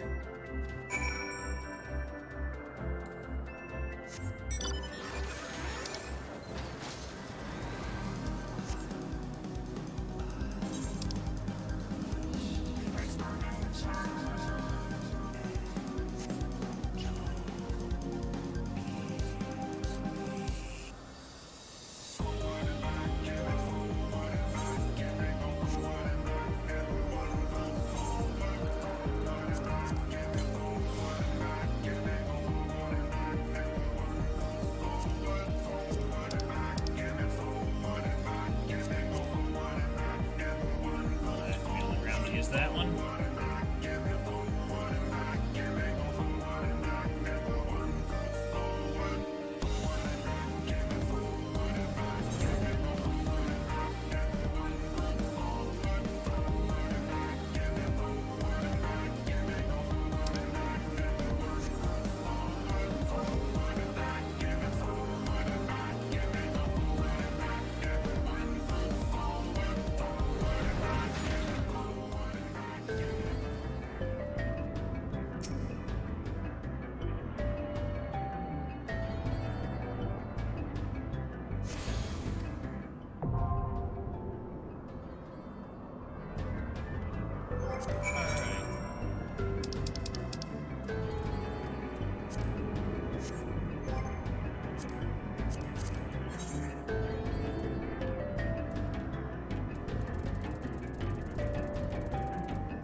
is joining.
Takers.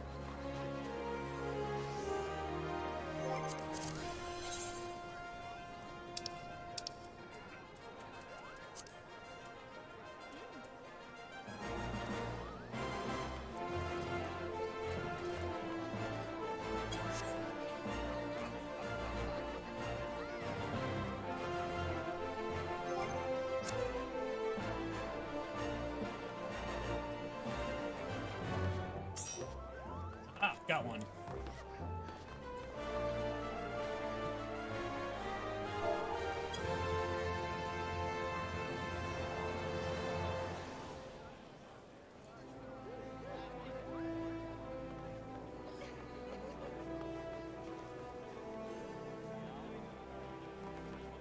Ah, you're on your way.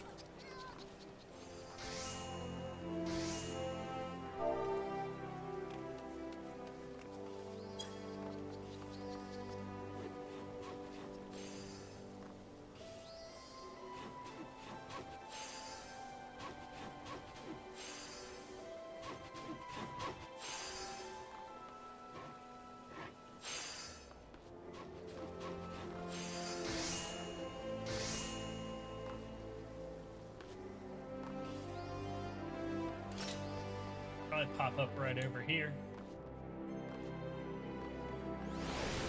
Ah, I see you.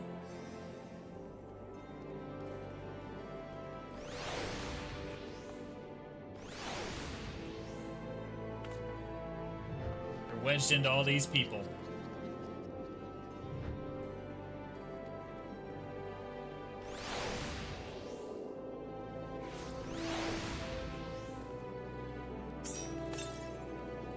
Alright, we're in.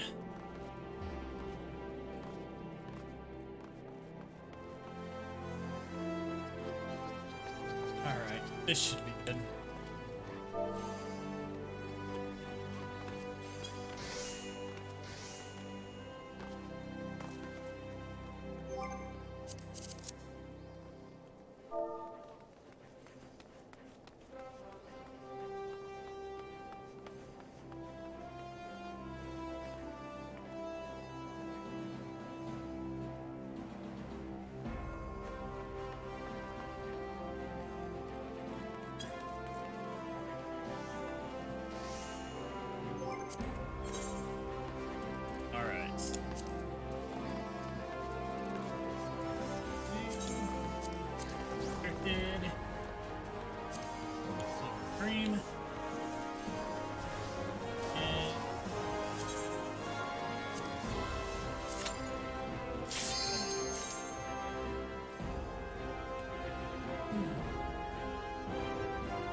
airdrop that I'm still jealous of.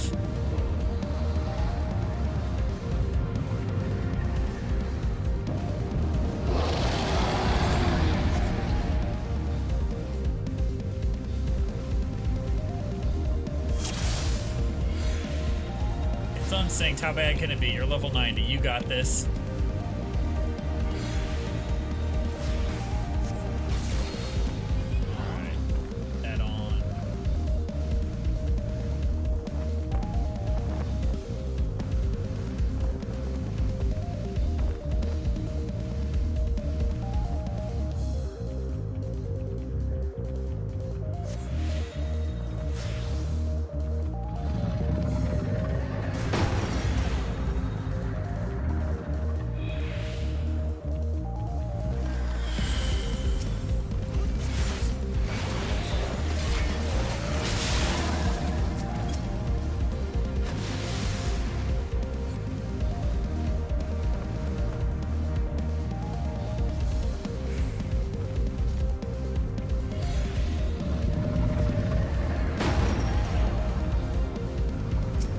Killers are ready? Yep. Alright. Put the button. Harpoon the whale!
Run basically, yep.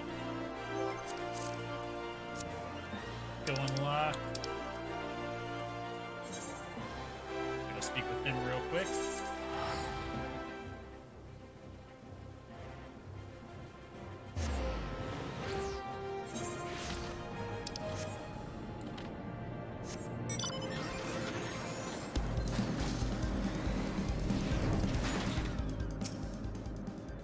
The storm clouds give way to the sunlight, so hope returns to Zundu and clarity vision of Sanu.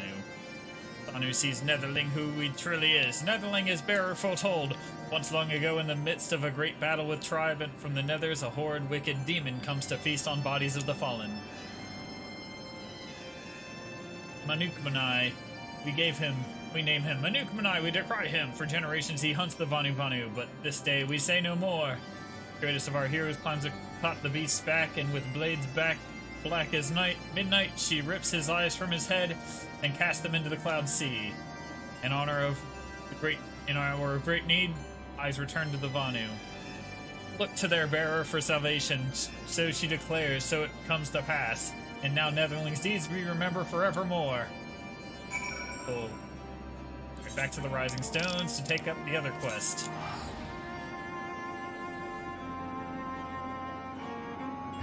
It's alright, we gotta do Urbana here in a minute.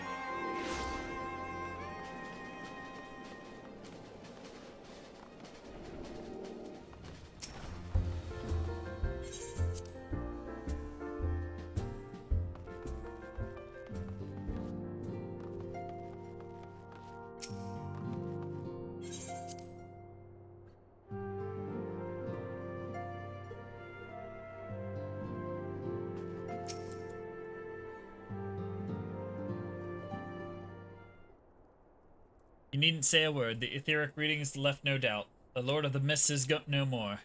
For the time being, at least. After all, such beings have a rather troublesome tendency to return. Let us turn our attention to the Lord of the Hive, who in quiet meditation awaits your coming.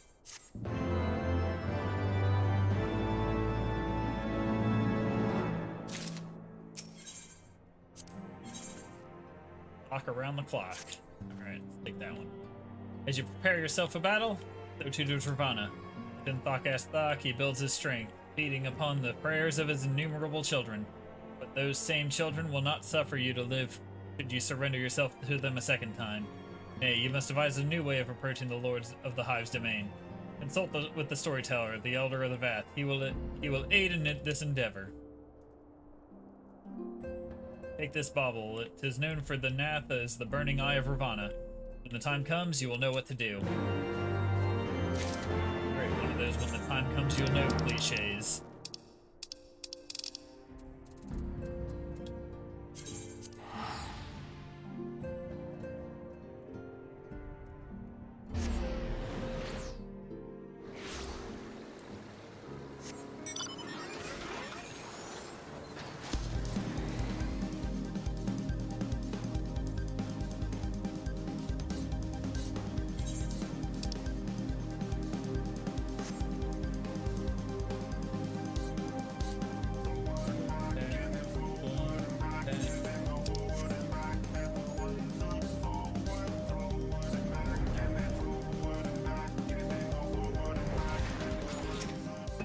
Squish your bug god. Dear friend, welcome. You come hunting gods once more? Non-mind is glad of your thirst for divine blood. Forever rapacious do the one mind grow as they seek offerings to glut our deity's insatiable appetite. Another path to our god's domain? Yes, there's but one way. You must seek out the Gine Hive on the far side of the colony and attune your spirit to the Aetheryte enclosed within. But the deed is not possible. We hear that the crystal is warded by ancient ritual magics. One mind will have woven a seal such that only the most worthy warriors shall be granted leave to enter the Thok, and they do not share with the non-mind what they consider worthy.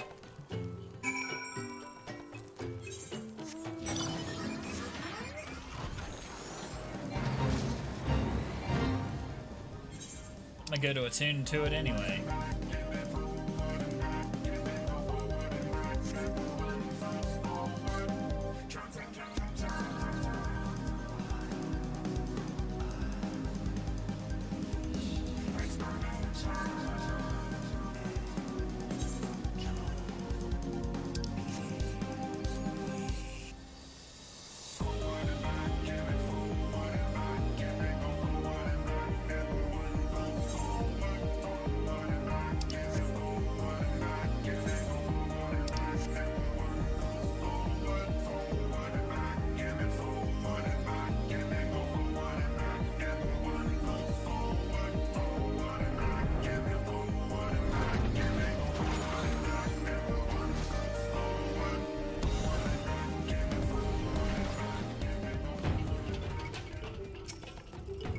go.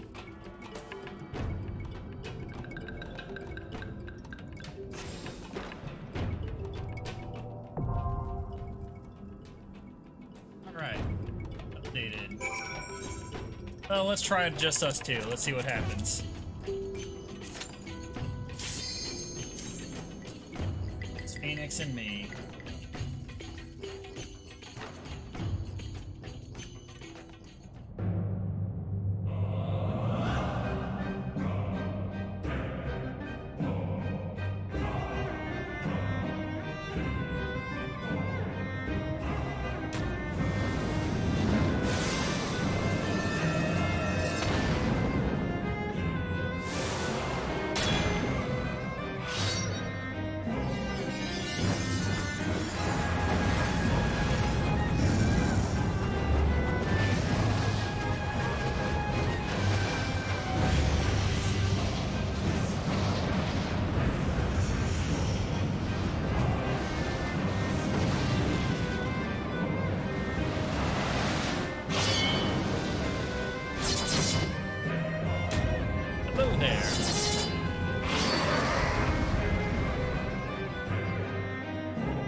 To the song of ringing steel!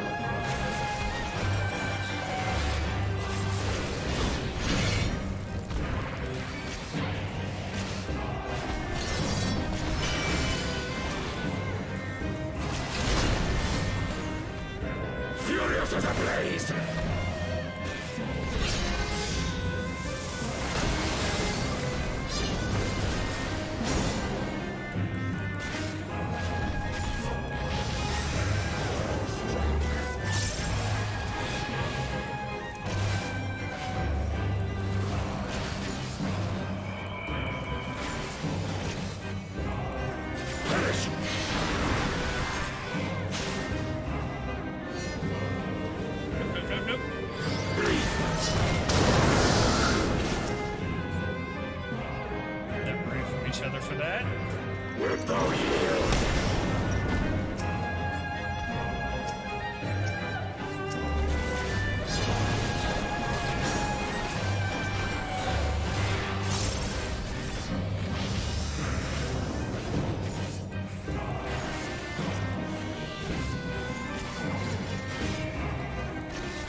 Hitting me. Tasty, tasty stacks.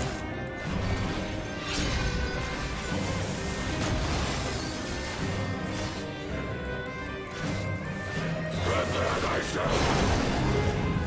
Rejoice in the glory of combat!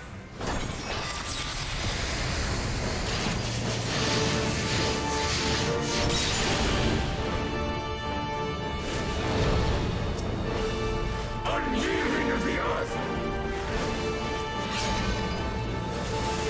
Thou hast bested me! And he's dead.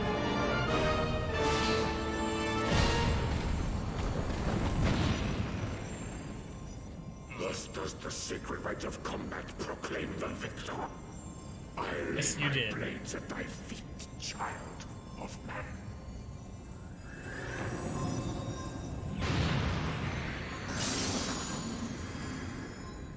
I'm not gonna spend all night progging these fights I've already beat.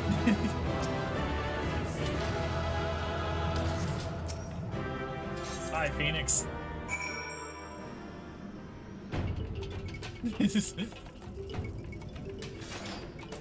Anyway. Back to the Bath Storyteller.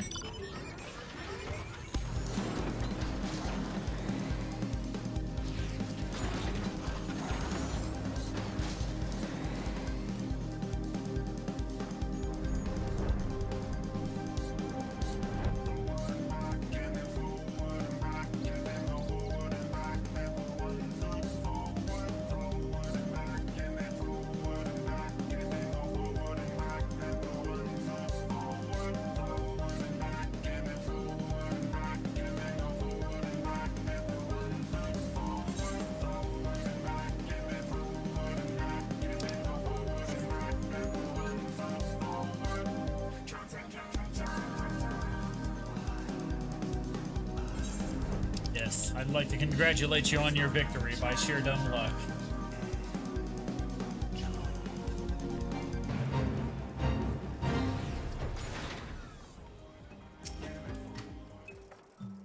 Once more have you slain our preventing god. Your tribe must think you a great hunter indeed. Even the One Mind must begin to appreciate the folly of their wasteful summonings. Tell us, great hunter, how were you able to pass the seal? Did it simply melt away at the approach of your indomitable's presence? A gemstone of fire and earth? There's something, a memory we have from the One Mind. Before we were cast out, a memory of the burning eye of Ravana. The Overmind has recollections of legends 100 generations old. We remember the tale of our god as he once was, an all-devouring beast whose eyes was torn from him by an invading tribe. Nath have sought to recover this lost relic for centuries, that it might be rejoined with Ravana.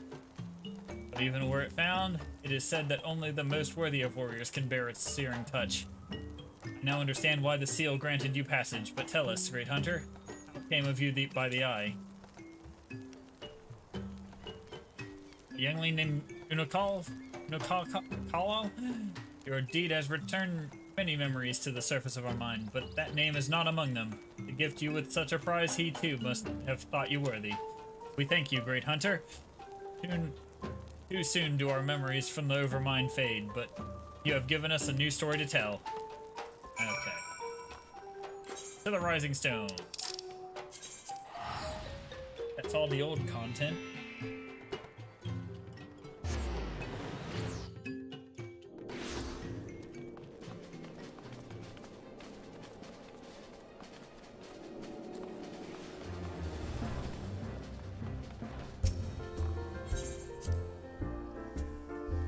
Rising Stone.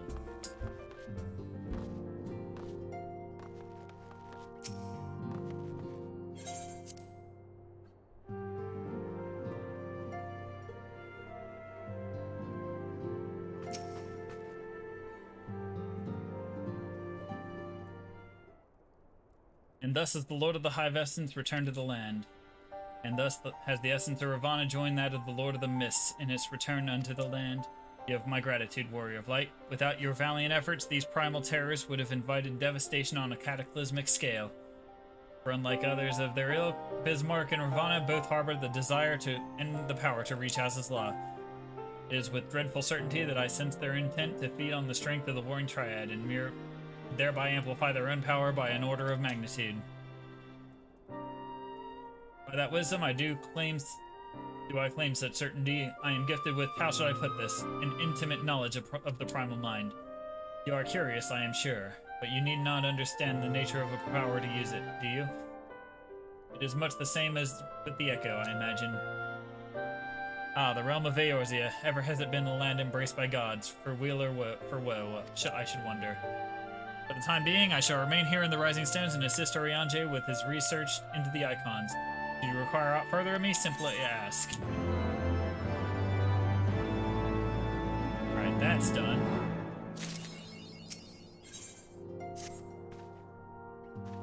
The time has come, Warrior of Light. We must move against the Warring Triad now, or suffer the consequences. The seal is cracked and the icons stir. Should they be allowed to awaken and resume their titanic conflict, it will be alike to the coming of a second calamity. You, Magnarmus, represent our best hope in eliminating this threat. That said, the very act of entering the containment facility itself presents certain unique challenges. So unique, in fact, that I struggle to locate an individual with the requisite talents to surmount them. Were it not for the impressively diverse connections of your fellow Scions, it might still be searching. However, they were able to furnish me with a suitable candidate. Now, along with you and your Echo-Bliss champions, all the pieces we need to proceed with this deadly game are arrayed upon the board. Victory hinges upon no less than the total destruction of the Warring Triad. But we must also wear the interference of those who covet the Alligance primal harnessing technology. I speak of those of the blindly grasping hand of the Garlean Empire and its fumbling agents. The ignorant meddling of the Empire will serve only to hasten the Icon's awakening. and it is my master's desire that the Triad be dispatched before the Imperial forces delve too deeply. Being the nearest to the wakefulness, the Icon Sephiroth shall be your first adversary. Make your preparations and join me on the flagship in Az's Law. We shall speak further there. To Az's Law.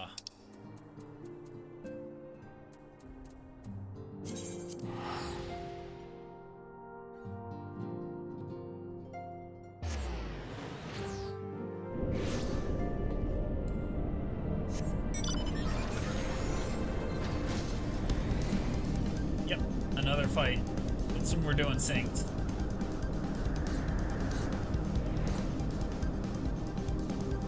But it's not an extreme, so the last two were extremes. That's why we did them unsynced.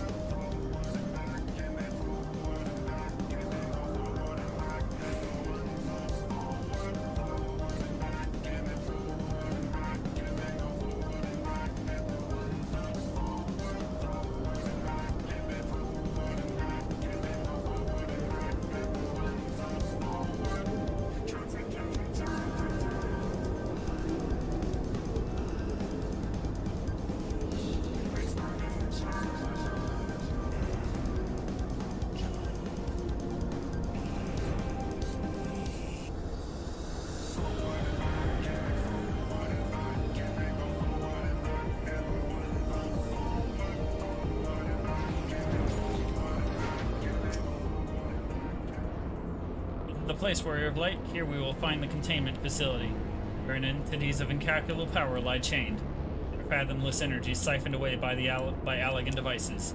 As I warned you, Sephiroth poses the most immediate threat. His dreaming mind drifts perilously close to consciousness. Thus must his destruction be our first concern. Your fellow Scions will be joining us anon, accompanied by a uniquely talented individual of whom I spoke. From what I gather, the two of you are already well acquainted. Let us continue inside and wait for the doors to the containment facility.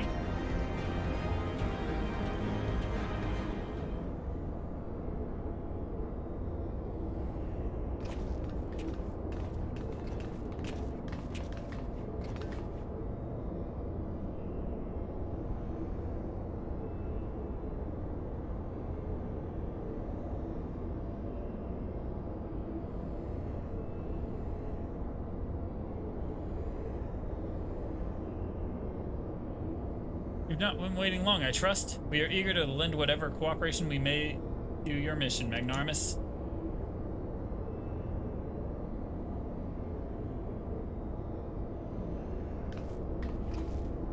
It is an honor to meet you at last. As I know, the one of only one Mikote Scion, you must be the Archon Y'shtola, meaning your diminutive companion is Mistress Kryl of the Students of Baldesion, correct? Diminutive?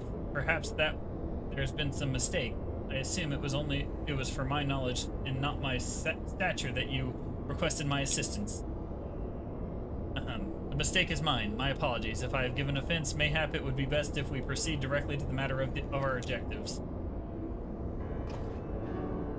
Your adversary is the Icon Sephiroth of the Warring Triad, otherwise known by the historians of Allag as the Fiend.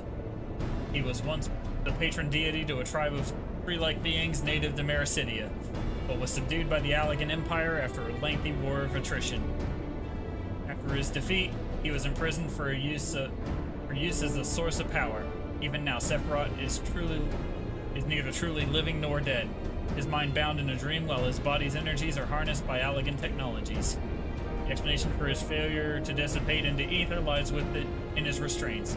These ingenious devices serve not only to bind him, but to continuously regenerate his corporeal form. Meaning it will be all but impossible to banish him while said restraints are in place, yes? Remove them, however, and we risk allowing an unfathomably powered and doubtless vengeful icon to run rampant. It seems we have no choice but to divide our forces. One team must locate the constraint, the Sephiroth's shackles, and disable them, while the other stands ready to destroy him at the moment of his awakening. Most succinct assessment, Mistress Kryl. While I was aware that the Echo provided you with uncanny insight, I did not expect you to intuit the core of my strategy quite so swiftly. If only my gift offered such detailed analysis, which is to say it doesn't. Merely took it upon myself to learn as much about the Triad's imprisonment as I could before coming here. It will be Magnarmus and I, after all, who enter the Icon's den. Indeed, given the nature of our adversary, none save those under the aegis of the Echo should be permitted to enter the containment facility. The risk of primal influence is too great. Well, that's that. Settled then, I will disable the restraints, and Magnarmus and his gifted adventurer friends will welcome Sephiroth back into the waking world. Better that than the other way around, I'd say, considering our respective fields of expertise and, of course, my diminutive stature. Right, it's time that I had a little chat with the doorkeeper over there.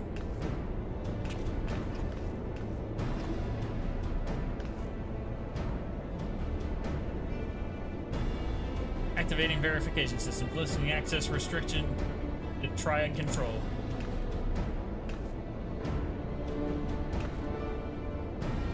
I had no idea the Balesian curriculum was so comprehensive.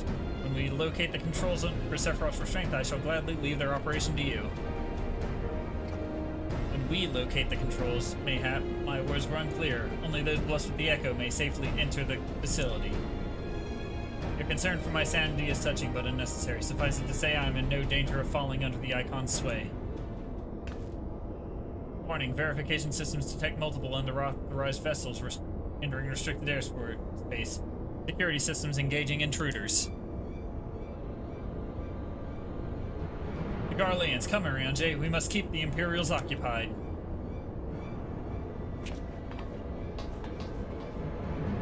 We too shall be on our way. Gods, would I be lying if I said I wasn't slightly terrified, but I can't very well leave every deadly task to you scions. According to the histories, Sephiroth was immense in both size and strength, mighty enough to rout even the implacable armies of the Alligans. And that more than once. To cut a long story short, we have to get this right. I shall do my best not to wake the Icon up too much. As my grandfather always used to say, certain little monsters get them up and get them moving while their brains are still in a bed.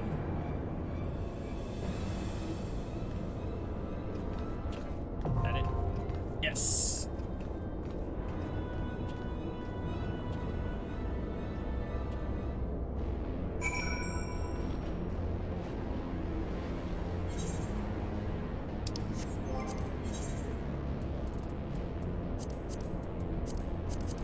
It's 1T7. Oh wait, draw that. Cut. Join. Less than 5 minutes for a tank and healer combo.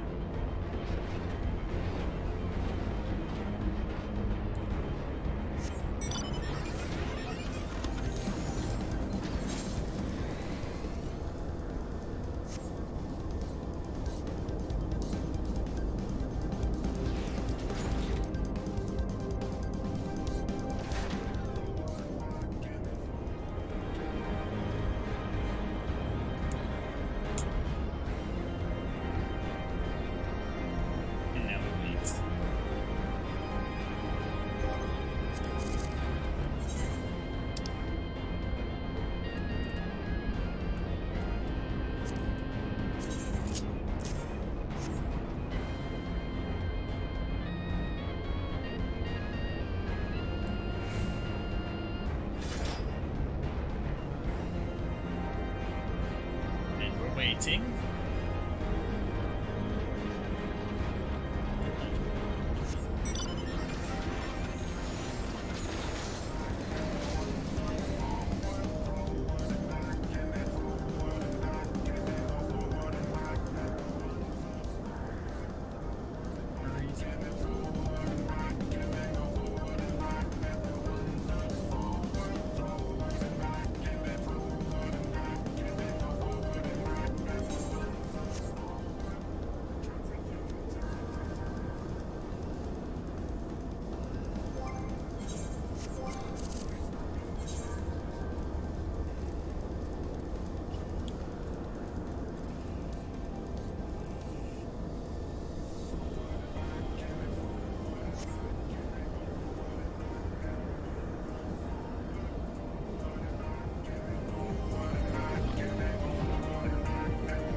do I have to wait?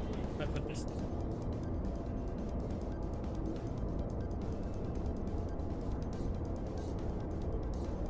So we're waiting.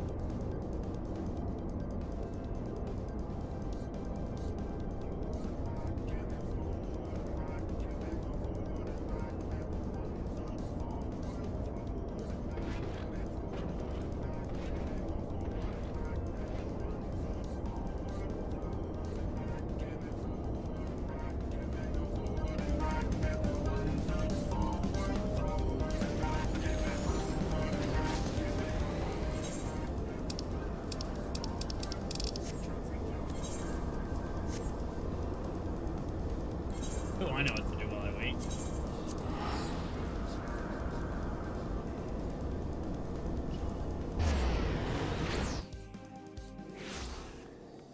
Unlocking Stormblood. There's more Dark Knight quests to do.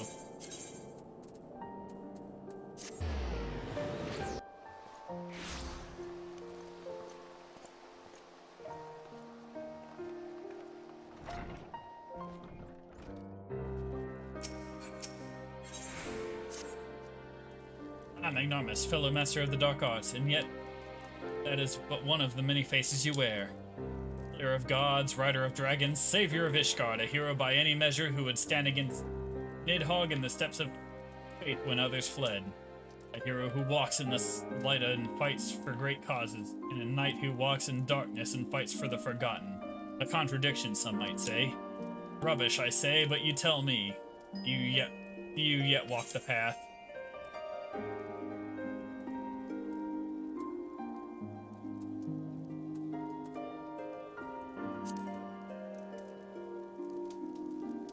I thought not. Let us speak as comrades. Ishgard has seen much change in recent days, and many proclaim to be the dawning of a new era of peace and prosperity, an enlightened age. Yet, as we both know, the brighter the light, the deeper the shadows. As dark knights, we must remain vigilant for injustice, and be ever ready to defend the weak and downtrodden, now more than ever. It has been a while since we patrolled the streets of our fair city, got the cobbles beneath our boots, and so forth. A tour from the top might be in order. Why don't we start at the last vigil? The first Stormblood Dark Knight quest.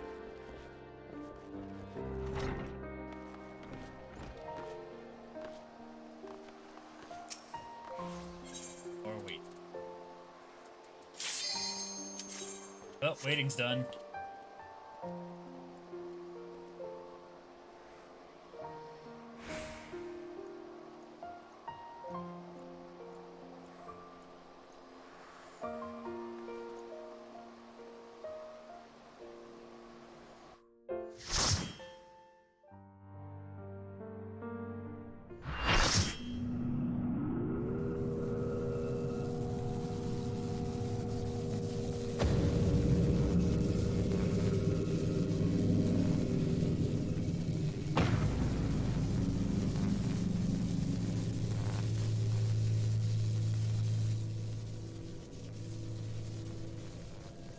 Disabling Sephiroth's restraints now.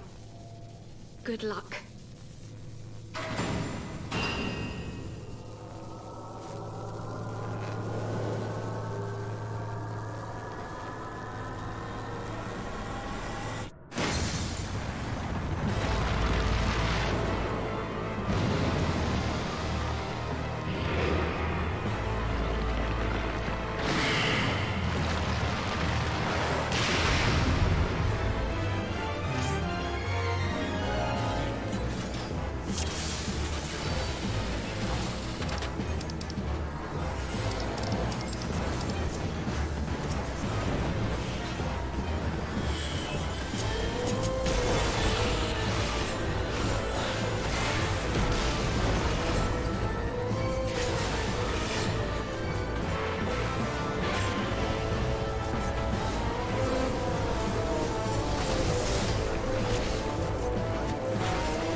Such as sickness steals, partake of the boundless energy.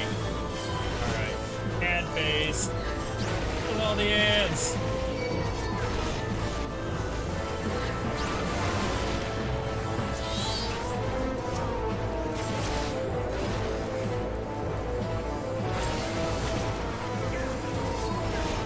Here I was thinking it was Brood on steroids because of the tree god.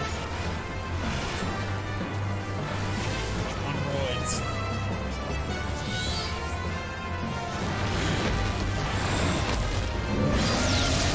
Alright, let's do this. Well, shit.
And leaving.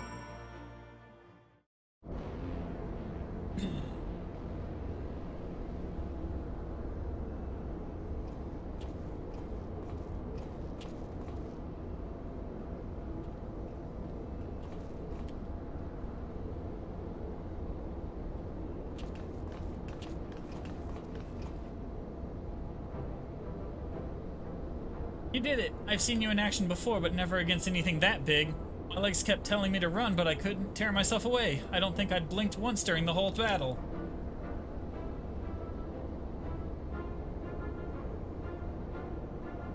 A hero, tried and true. If only I had possessed such strength.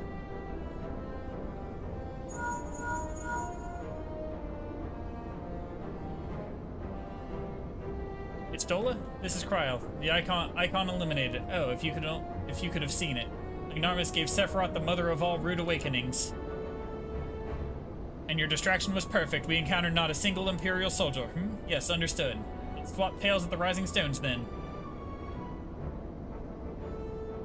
On our path to control the chamber, we discovered a number of dormant thralls. It would seem the machines that preserve their forms also hold them in a state of torpor. We need not fear them summoning their deity anew. In short, our work here is done for the present at least. Let's go home, shall we?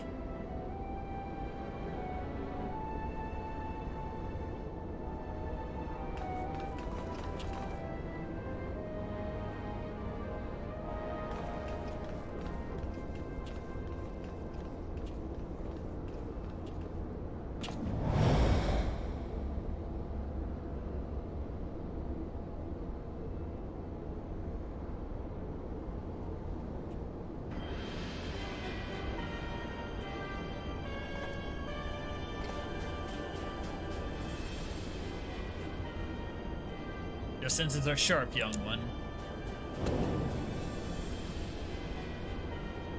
I am Regula Van Hydrus, Gatus of the 6th Legion.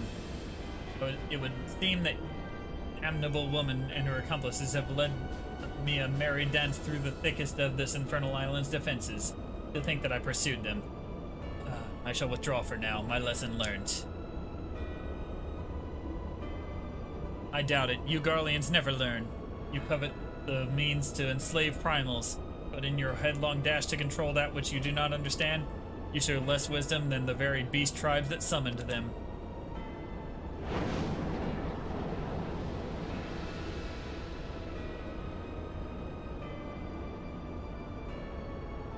I have no interest in crossing blades with children.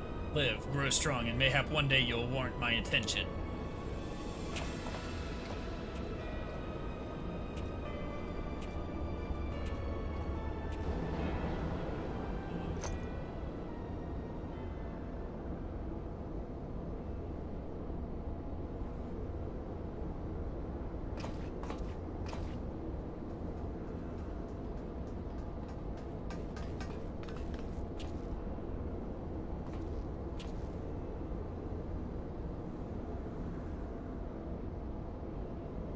I looked back and you weren't there. Did something happen? Not of consequence. I mistook a shadow for a man.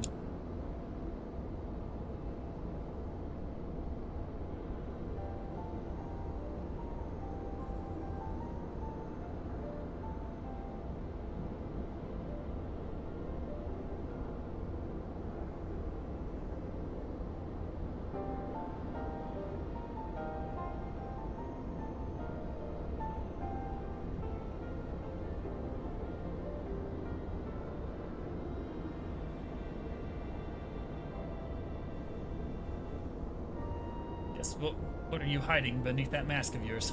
A longing for hope, an appetite of power, a lingering sense of regret? Do I detect a desire to test your strength against a certain hero? Is that what your gifts tell you?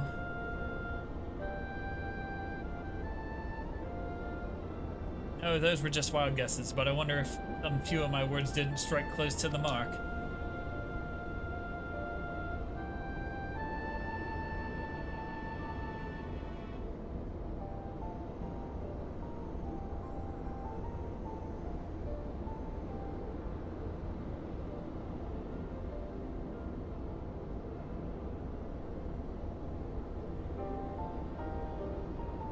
Mayhap more than a few.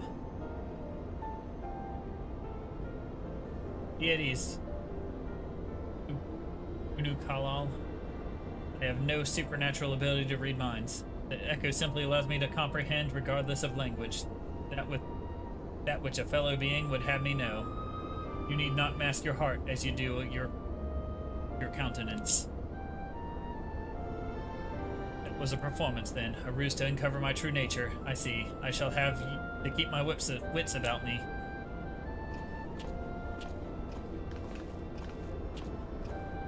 Spooky kid.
So, Warrior of Light, how did it feel to strike down so great a foe? You must tell me more of the experience once our meeting with your colleagues is concluded.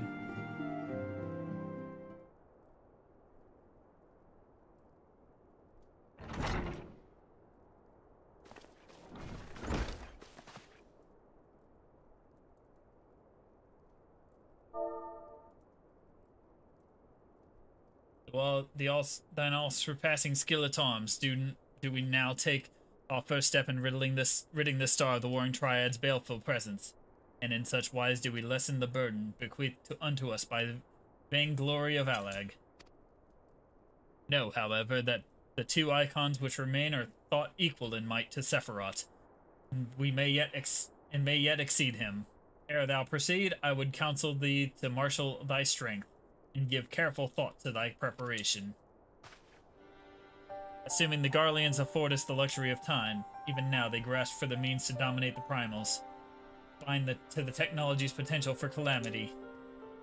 My master taught me that the entity known as Sephiroth was this world's first sacred tree, elevated to godhood by the belief of its worshippers. There is no power more fearsome than that born of unconditional faith and unbending ideal.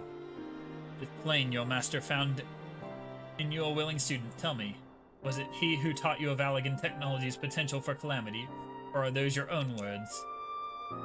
It was but a figure of speech, nothing more. When last we met, I thought I caught a glimpse of the boy behind the mask, but it would seem your defenses are firmly back in place. Must you persist in this infuriating veil of secrecy? I, for one, would very much like to know who is this master of yours, amongst other things. As long as our purposes align, what matter my affiliation? It matters a great deal. I do not ask out of idle curiosity. If we are to fight as comrades, we need to be able to trust each other.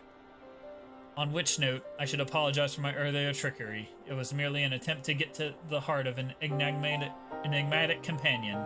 Truth be told, I was rather glad you had reacted as you did.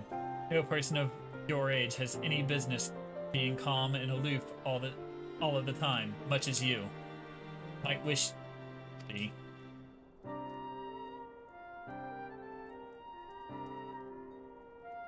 Anyway, we had best be off. Do send word if there are any further developments.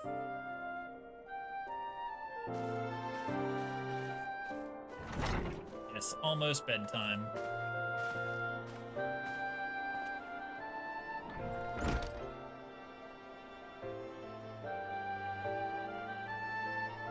Companion now, am I?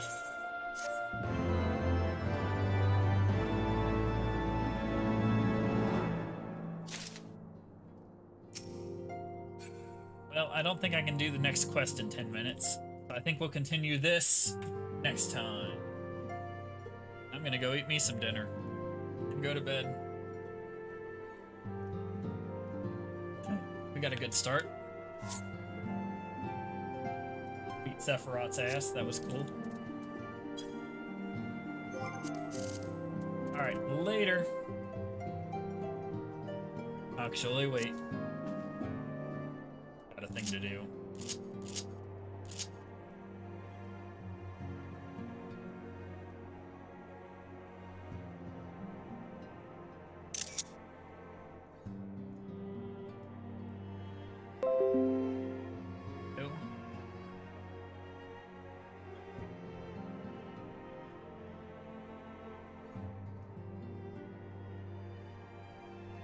Done.